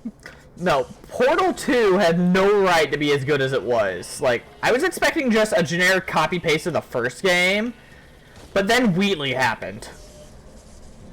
And no, like, everything is just perfect. It is all perfect for what it is. Like, it's well done. Plus, Portal 2 introduced me to the music YouTube channel that I used for some of my Mass Effect intros. Because he did one for Portal 2. Nice. Yeah, he's done a lot of music, including a legendary song about Dark Souls called simply "You Died." I think you showed me that one actually the other day. Yeah, it's something else. Okay, that's questionable. Henry Stickmin? Is that you over there? Who knows? It might be. God. I mean, Henry Stickmin actually had quite a few Castle Crashers references. True. Oh, nah, it's Alien Hominid. What? Yeah, I think that's the ship. Oh yeah, it is. Just prove the aliens make the pyramids. Yeah, so in Stealing the Diamond in Henry Stickmin, in the museum, there's some of the knights' heads from Castle Crashers. And one of the options in one of the routes for fleeing the complex is the beef sandwich. Nice. I respect it. Freaking buff beetles.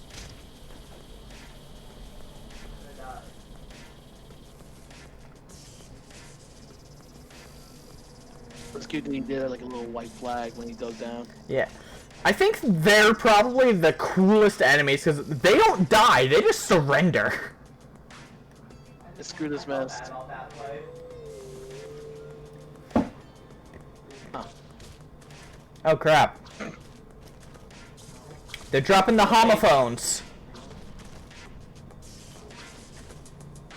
Hi, in-game reference. Stinking publishers referencing themselves. I know, right? In an unironic manner. I mean, hey, you can find plenty of references between themselves of Fallout and Skyrim. Point.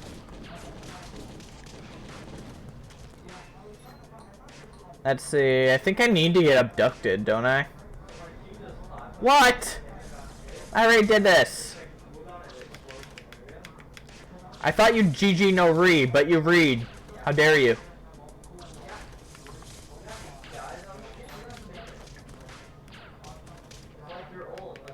Wow. That was a hell of a combo. Like, I'll give him credit for that one. Yeah. Like, aliens know how to combo lock you. Oh, so that's actually one of the correct options in completing the mission. During one of the endings, you need to combo lock the right-hand man with like a two move combo. And you just keep hitting him all the way up the ramp up to the rocket. It's glorious. Nice.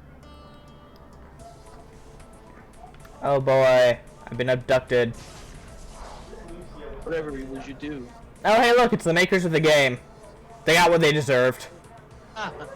Hoping. Probably. Sorry. No, you're good. Like, probably. Hey man, do you mind if I step out for a bit? I think my family's trying to do like dinner plans. Not at all, man. Alright. Feel free to hop back in when you're back, unless I'm done, in which case we can chat later. Okay, yeah, no problem. I'll just leave this on in case I come back. I'm just gonna mute it. Sounds good. Take care. Here. Alright. So this is way too many aliens, frankly. At least they all died in one hit or something.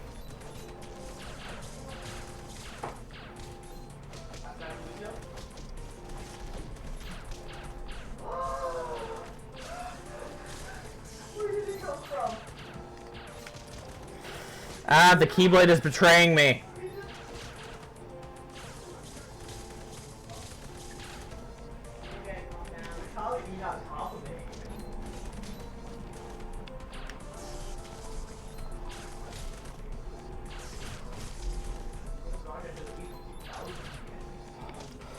So many aliens.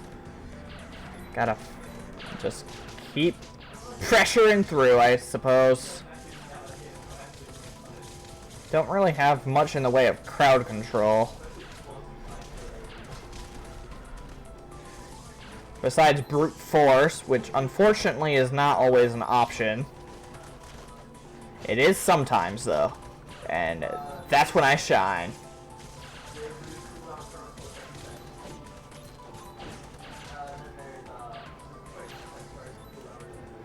Let's try this. Who knows?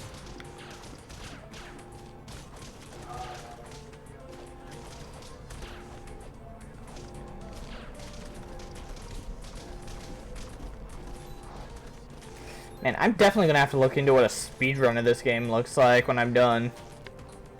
Sounds absolutely absurd. Blah.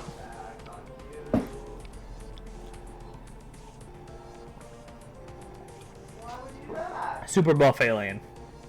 Do I fight it? Nope. Oh. Oh, he just runs, doesn't he?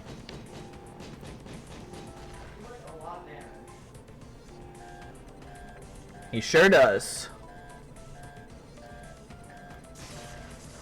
So an interesting fact about this is at the very end, when you get to the escape pods, if I recall it correctly, I think there's only ever...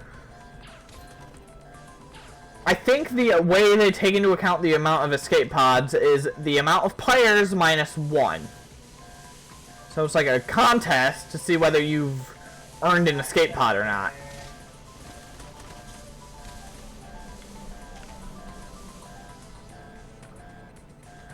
Except for this time, in which case, I get one. No, I was. It's just I had more. And I died.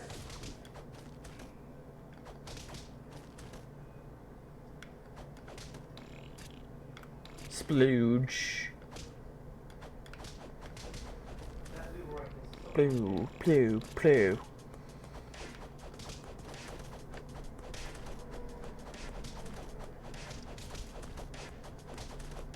Alright. I think I need to play volleyball.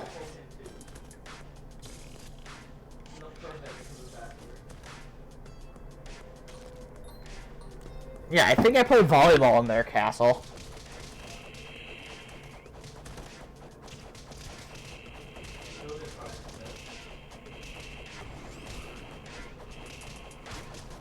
Crap, sand cyclones.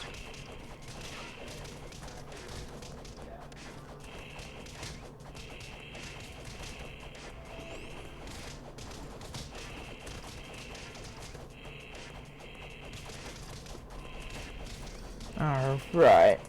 This is obnoxious. If they get the camel, they're gonna throw me off pretty quick. But I can't do enough damage to them while I'm on the camel.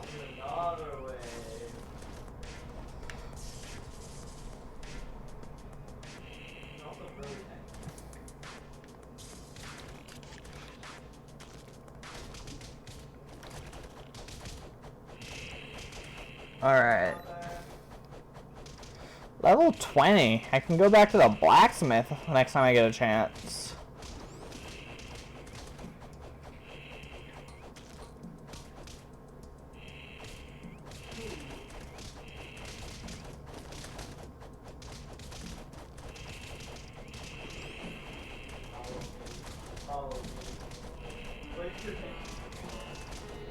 Charge. So far, so good. I feel like I'm doing pretty well. Thank goodness I'm not on insanity difficulty.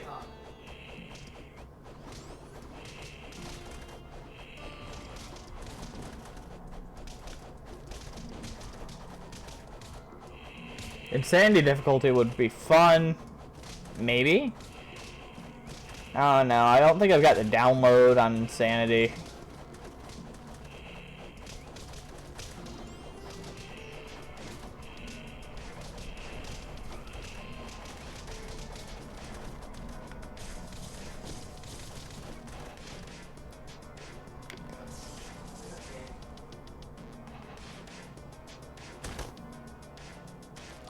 That's and those was not enough.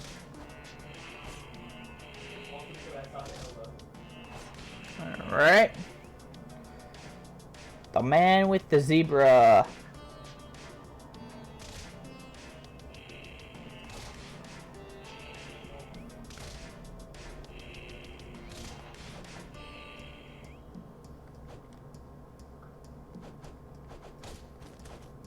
I've been bamboozled by Scorpion. Get over there! I'm sorry, that was terrible. Oh well. Goodbye. Sausage. Nothing on the keyblade though. Blah. Oh my god. Blah. Oh my god. Oh my god. I injected. Oh my god. What the hell?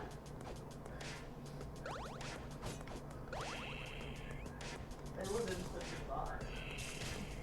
I said, okay. I feel like some of these things have to be references to something or another that I'm just not understanding. It's okay. Okay. Maybe Hominid, maybe another game. Could still just be Newgrounds stuff, I don't know.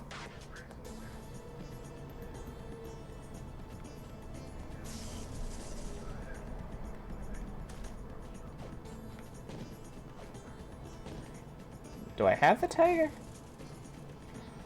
Either way, now I do.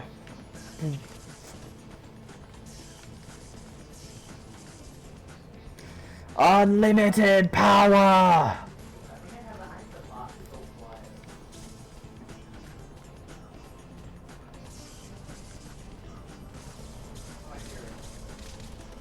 Oh god. It is. I forgot how easy it is for the beefy guys to just throw me. Today I updated TikTok, and then it's just medieval. It's just medieval.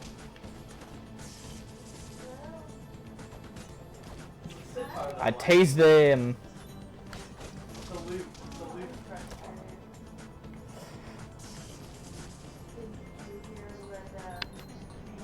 Quite shocking.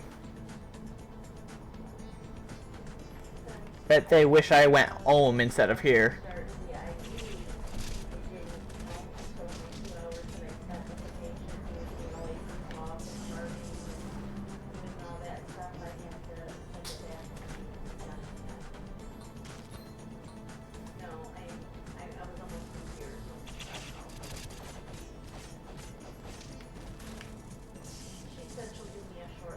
Gotcha, fools.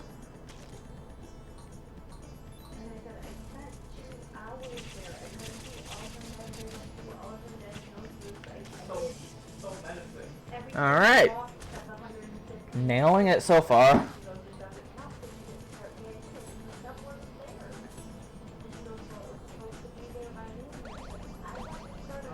Nice.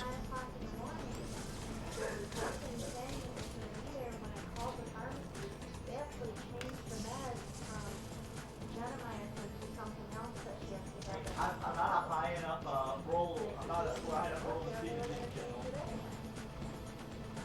Not even doing it. I can't even see it. Alright. Barbara called me, she goes, I don't need you today. I'm like, oh, okay. So I went to go to the I love it. I actually love it. and we had an MRI. I'm gonna put this on my side by playlist right now. Chris, oh my god. I am putting this. This machine must have been I am putting this on my Spotify playlist right now. Iron Yoshi, what's up? That game you love but only played the demo? Oh yeah, the demo only went up to the barbarian boss, I think. Yeah, it's a lot of fun, even just the demo. It really was a fantastic demo as far as things go. Yep, it's volleyball. Boink.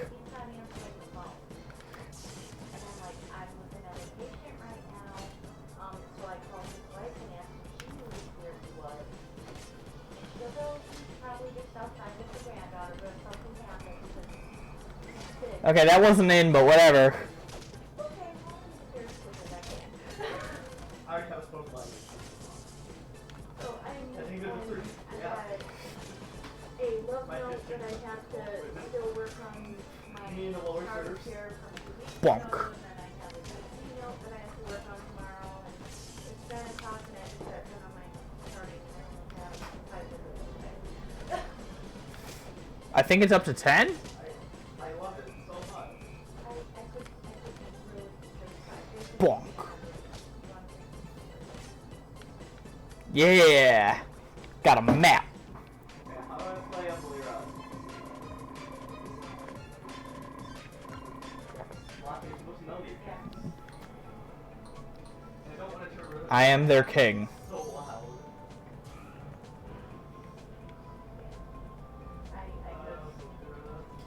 Okay, first things first, I gotta find a shop. I did want to call and come play games, but I feel that's all I ever do. Just call and play games. Let's see if I can get any cooler weapon. Like, the Keyblade's pretty sick, not gonna lie. So, yes. I don't want to, you know, I'm trying to be okay, alright, I didn't know, you know. +2, +7, that's pretty sick. So it's, right. Right, I was never, Red Knight's your favorite because lightning? you know, it's Yeah, I really like him too. I beat the game as green. I don't think I ever played as red too much, but he's supposedly the best at single player, so that's pretty sick. right. So, Alright, now I need to find a spot. Blacksmith's a playable character because of DLC.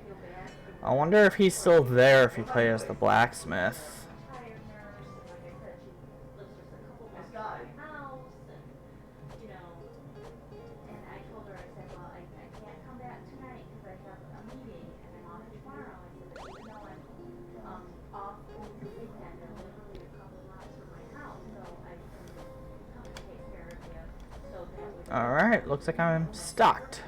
Let's hit it.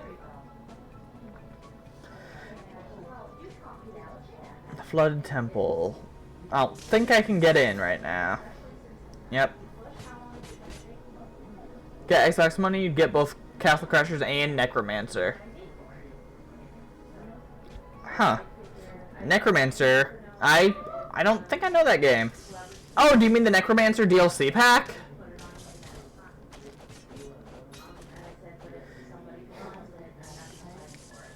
I don't remember ever playing as Necromancer, but I think I ended up getting the DLC at one point. I'm learning the Lira. I'm learning. He's not a DLC pack on the Steam version of the game. I think, yeah, they've only got the Pink Knight and the Blacksmith on the PC version. So I wonder if things. Yep, I'm familiar. I saw him reanimate the Cyclops dude after I T2'd his butt.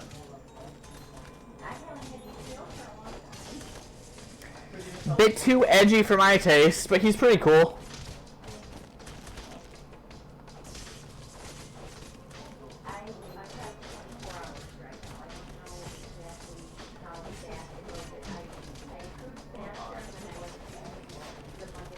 Let's see. So I think if you beat the game with each of the original knights, you get another character, and I think if you beat each of the arenas with another knight, you get another character.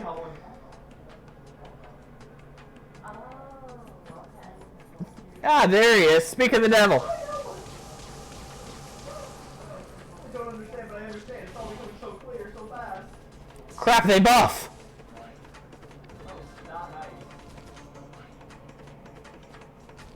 I love leveling up while using lightning, because it just makes it dang sure anything in the lightning stays dead.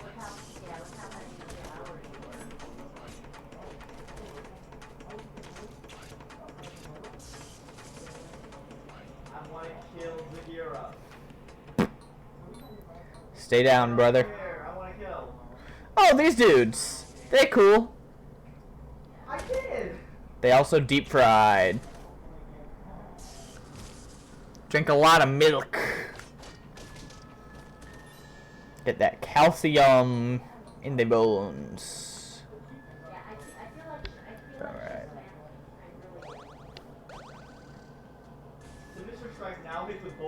What? Why are you upset? I didn't walk into the bathroom. This is on you, bud. You're the one who thought going to the bathroom during this time is a good idea. Like, frankly, I'm embarrassed for you. Kazap!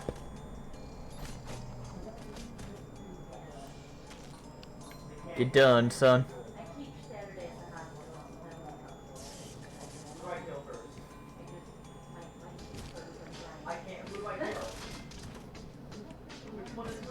You gotta go, gotta go. That's a good point. Like, I guess I can't really knock him for that, but still, you'd think he would have shut the door all the way instead of walking out and getting ticked at me.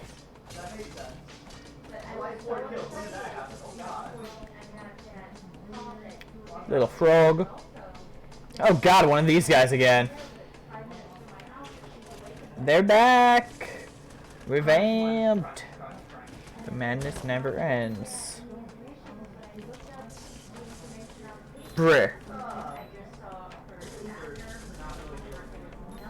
Yeah. Just looked outside, saw a dude tasing everyone he's ever known. Just shut and locked the door. I wouldn't have bothered him.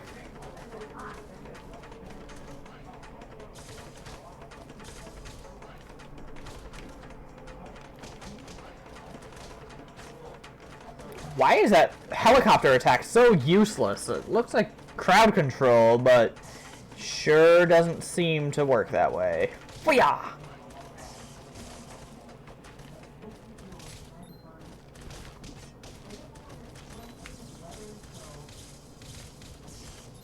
Got him. Pull a Henry Stickmin. See, that could mean any number of references.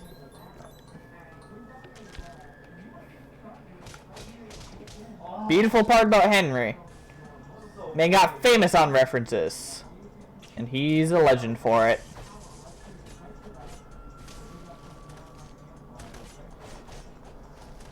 I took care of 3. You can't even handle 1? My man. Like, he's not a protagonist, so I guess I should cut him some slack.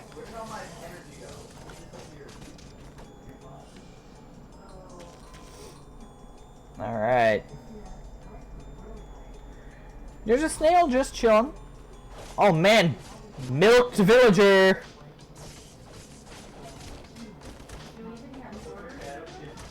Or I guess beefed villager, cause you get that muscly if you eat the beef sandwich.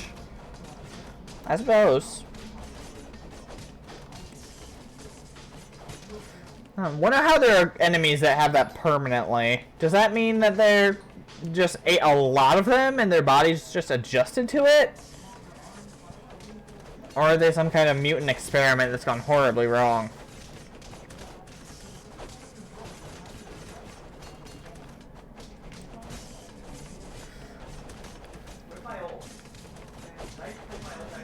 Let's see.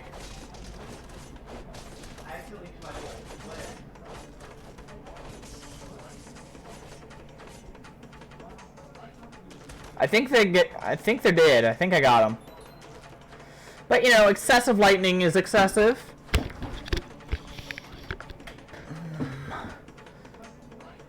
Henry Stickmin as a castle crusher. Nah, man, too OP. I'm just glad Castle Crashers is referenced in Henry Stickmin.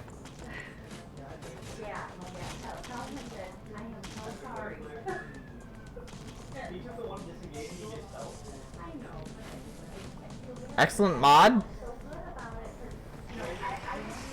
I suppose, but you'd probably need like a weapon and stuff. And I'm sure they could grab references from the game, which are in itself references to other things.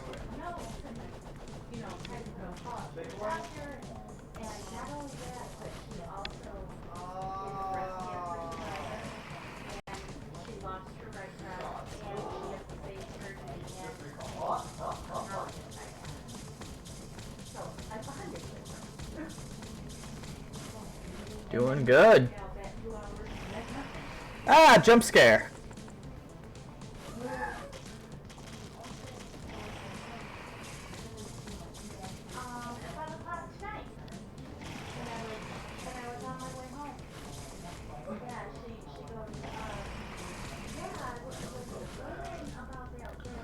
throw power would be the grenade belt.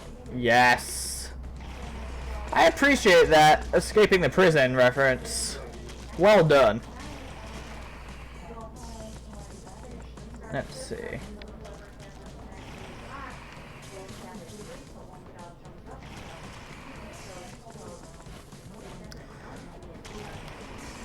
If I had any modding power, I'd consider it. Like, that'd be awesome.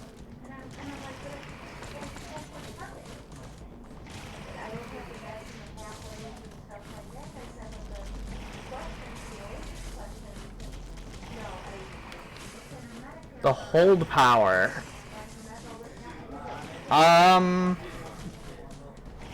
Let's see. When Henry uses wizard magic in infiltrating the airship, he uses ice magic. He accidentally uses it on himself, but still. It could be the beans. Could be like a hold attack like Reds, but do poison damage.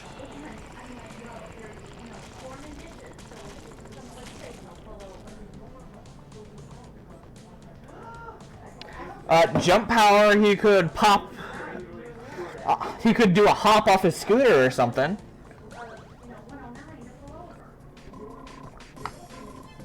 Oh, no, his jump power would be the rocket jump from TF2, because he uses that in infiltrating the airship, too.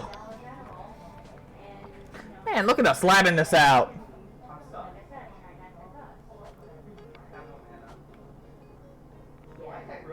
Grr.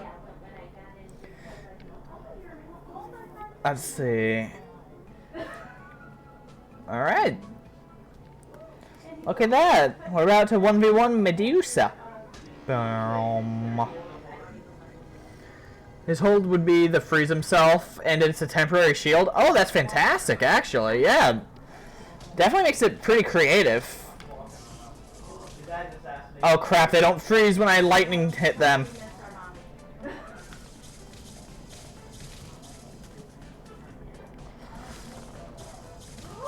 Okay, as soon as I get out of the flooded portion, I'll be good.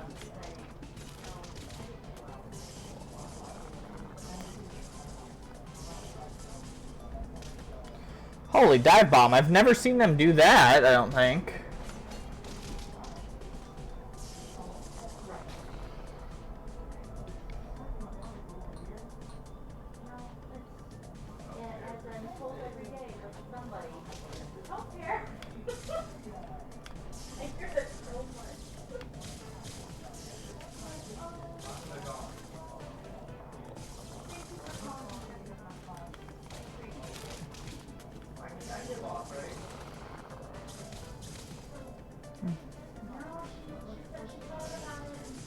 The needle arm from the revenge ending? Oh, the sword blade that he can turn his arm into? That'd be sick. He has a pet. It's just Ellie's head floating behind him. Don't know what she'd do, but she'd do something.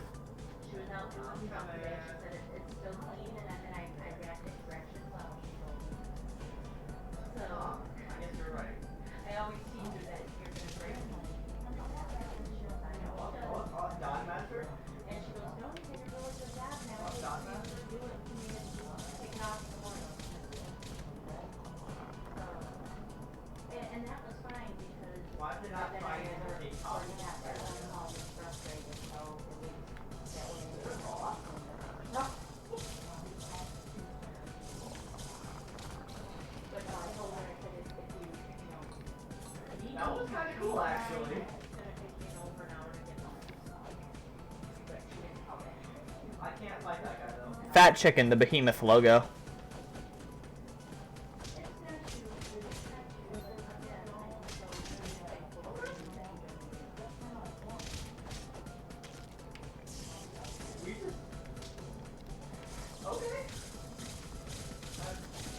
Random assault rifle barrel and start shooting or spit knives. It makes about as much sense as anything else in that game, yeah. I just stayed on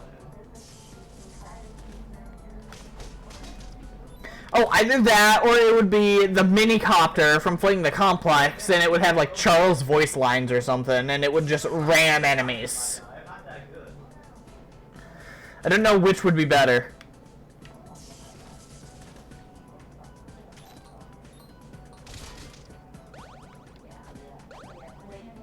No idea. They have no idea what's up there.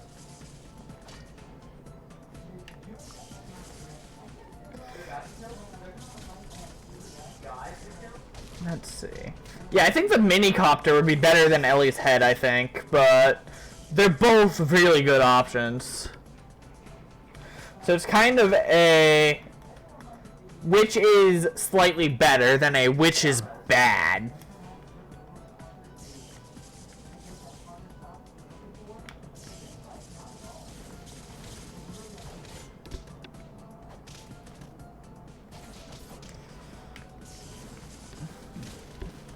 This is the greatest plan. Yeah, I definitely appreciate that. Just any time that the mini-copter ran into things, just slightly higher pitch and stuff. It's definitely Charles in there. We know it. We love it.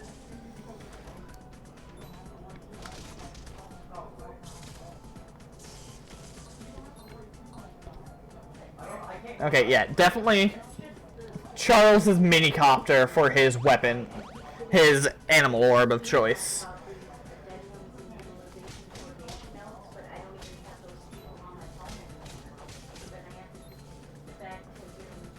It be Medusa though. That can't be comfortable. Why not have both? Yeah, why not? We can have multiple animal orbs for him.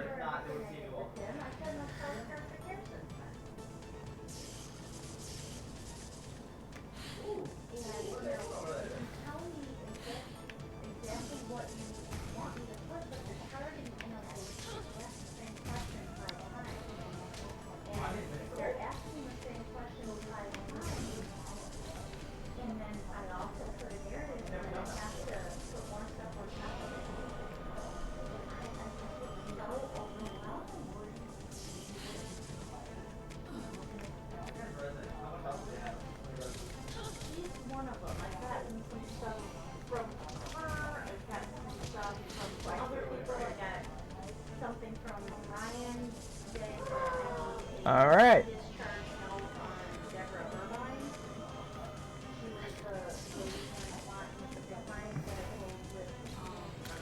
Alright, I was hoping I'd actually end up getting to Medusa by the end of the stream tonight, so I'm actually ahead of schedule by a bit. That's pretty impressive.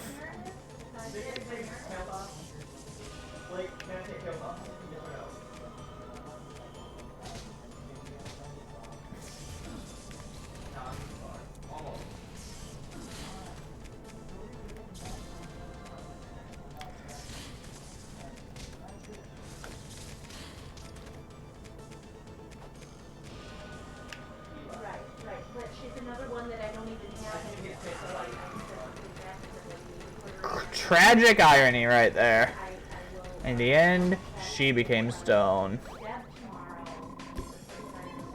Two different Henrys. Normal Henry, which gives you Charles, and Top Hat Henry, which gives you Ellie and Top Hat. Oh! Oh, that'd be cool. Even more complicated, but even more cool. Holy crap, am I really this close already? Wow.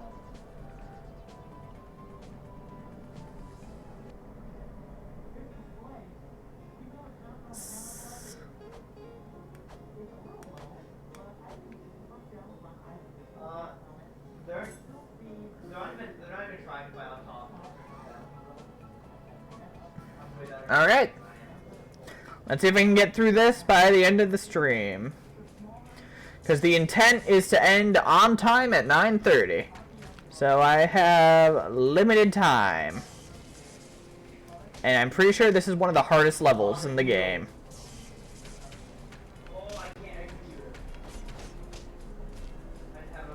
Pfft, the deer.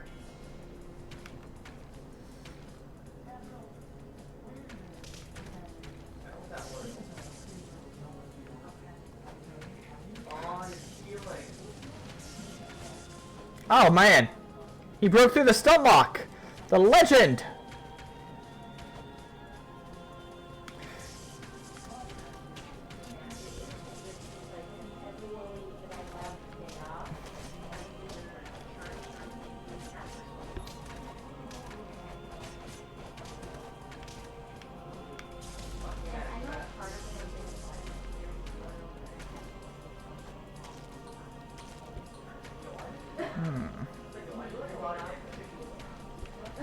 Alright.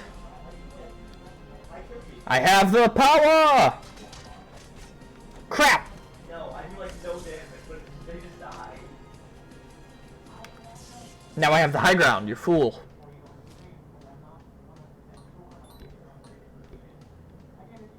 Get oofed on, boy.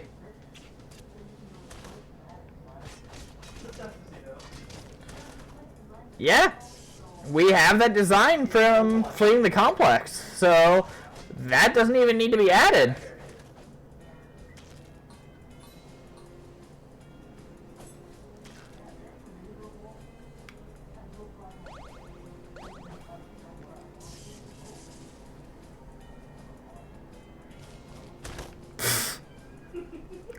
I almost feel bad for that one. Just on repeat. I didn't notice that.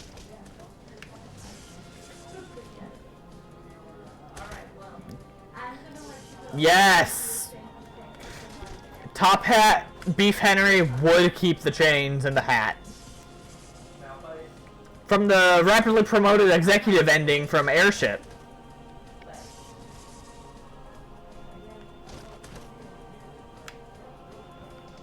Yeah, I love that fan food.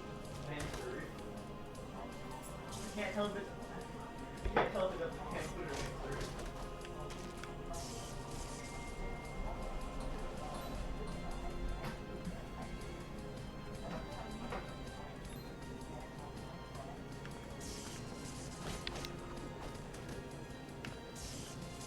Crap. I'm getting flanked on all sides now. My liege, my liege. What would his hold be in AK-47? His hold type magic, it could be an AK, could be the beans from infiltrating the airship. Might be like a dash forward or something. Could be the chair, could be any number of things.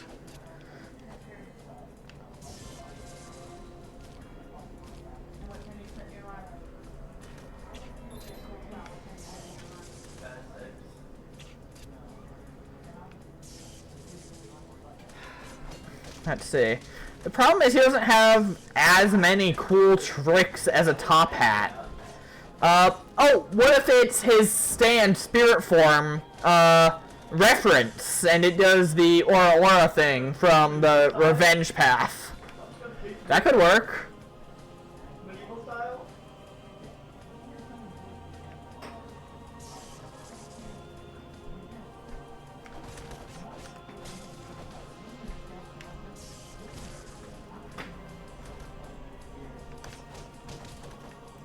You have an absurd amount of health, sir, and I respect it.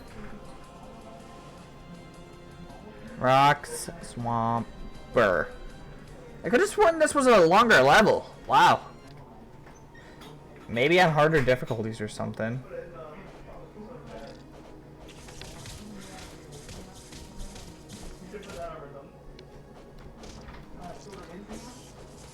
Because here I am in Subnautica Below Zero.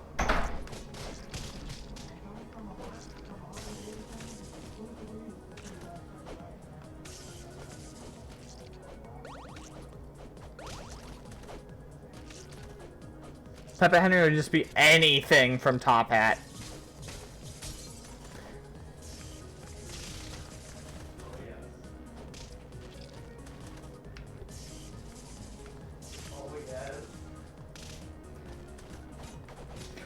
Well then, should Top Hat Henry's be right-hand man as his animal orb instead of Ellie?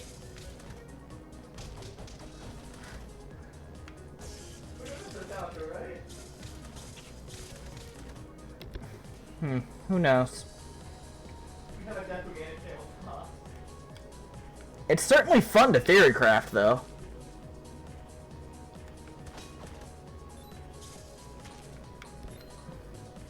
The hat, the arm sword poke from Revenge.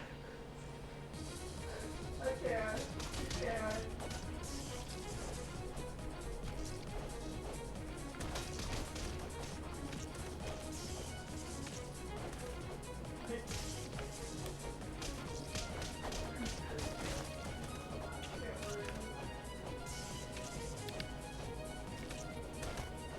Hmm.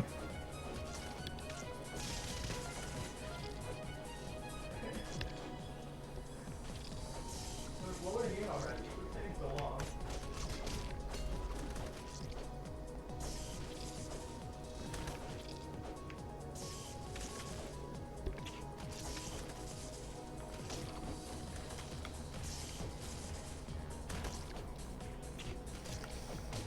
Oh, do they have a dinner from Road?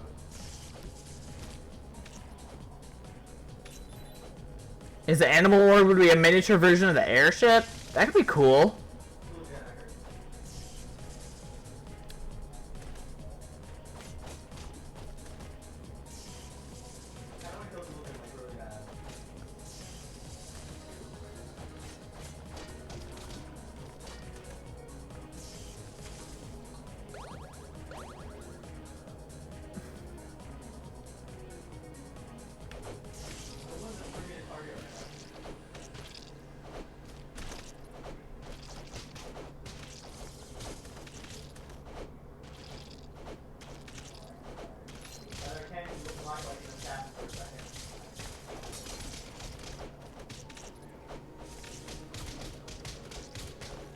Couldn't tell you love Henry Stickmin.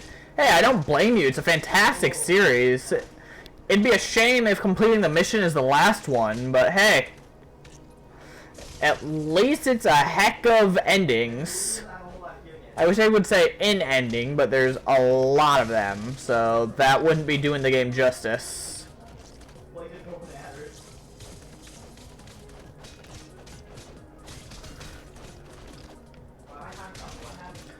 Side-by-side comparison of the original games in the Stickmin collection? Yeah, how different did it look? Like, they probably changed around a lot of stuff. I know they switched up copyright safe stuff so that they could sell the game on Steam.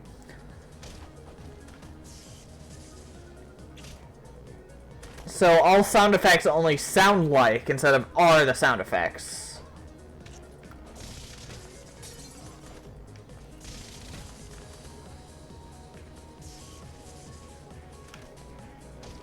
Major changes, huh? Sounds like something I'd look into. Like, is there a YouTube video that shows all the changes and stuff side by side?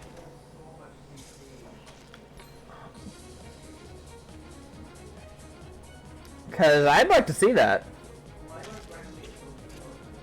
Nice stream. Thank you. I appreciate it. Get lucky? I'm doing pretty well, actually. Thankfully.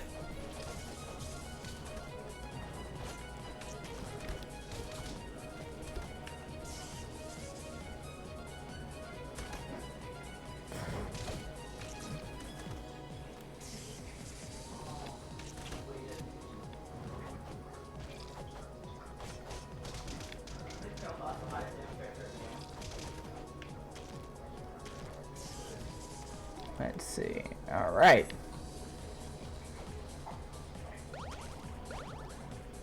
Bank was originally a gray box. Changed it by giving it a half dome and okay, so it looks like a bank instead of just a box now. That's pretty cool.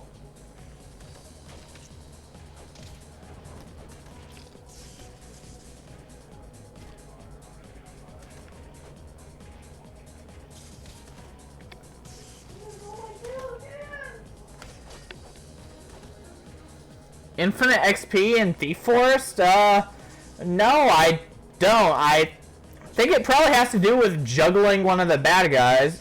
Oh, wait, is it the mini-boss at the end, right before you go into a mill? You just keep attacking the little guys and leave the main guy alone? Something like that, I think. A glitch, huh?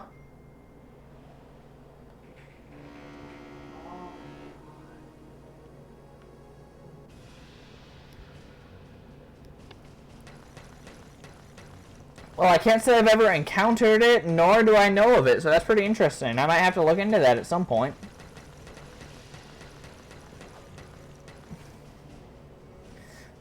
Man. All the way to the Ice King already. A glitch with Hawkster. Okay, so the dude I have. Cool. Do you need to be a specific character for it, or does it work with anyone?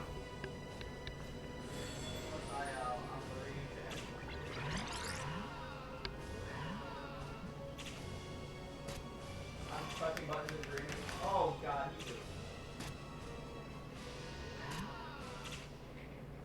why is she so much healing?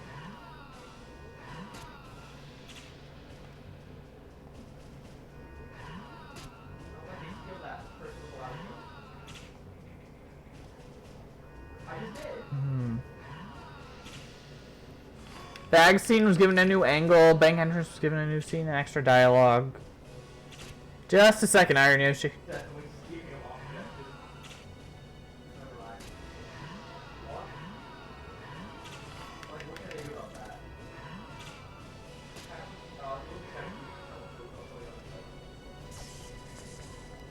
Alright, bag scene was given a new angle, bank entrance was given a new scene and extra dialogue. Guards no longer have a crit 47s and are just unarmed. Okay, that's pretty cool. Nice to know they upgraded stuff instead of just sticking all the games together.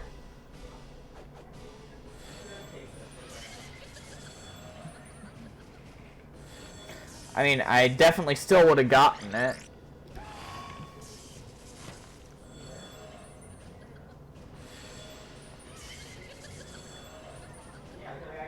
Don't know what he's got the giggles about. Any character you want. Nice. I definitely might have to look into that glitch at some point. Could be an easy way to max out levels to get ready for Insanity mode.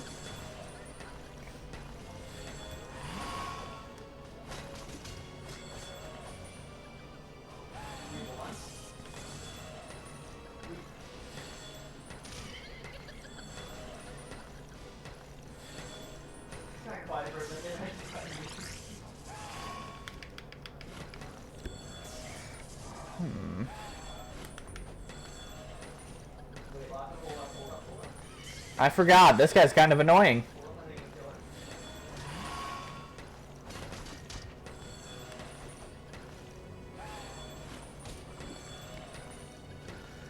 Ice King can freeze orange? Well, orange is fire magic. That doesn't necessarily mean that he can use it whenever. Like, if he's still frozen, then he can't exactly activate his magic, because the magic isn't always active. That's why you gotta hit the button for it. So, it makes sense.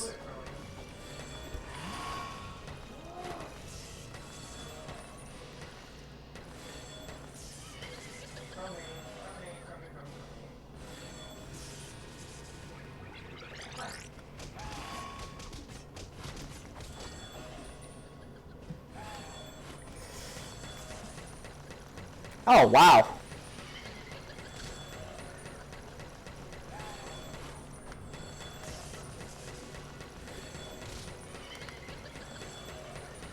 Crap, I got stun locked against him.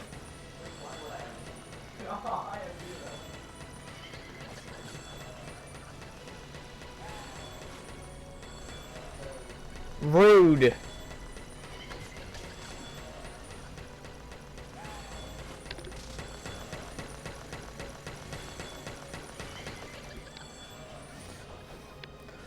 Instead of just flopping onto the bags, Henry bounces into place, and he has a new reaction to getting caught.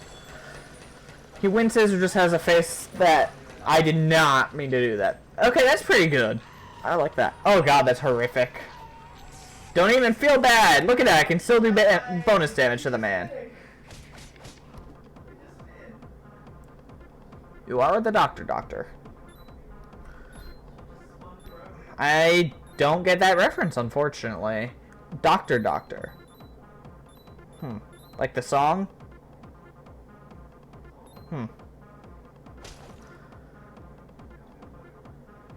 Alright. That's actually perfect timing. Utterly fantastic timing, frankly.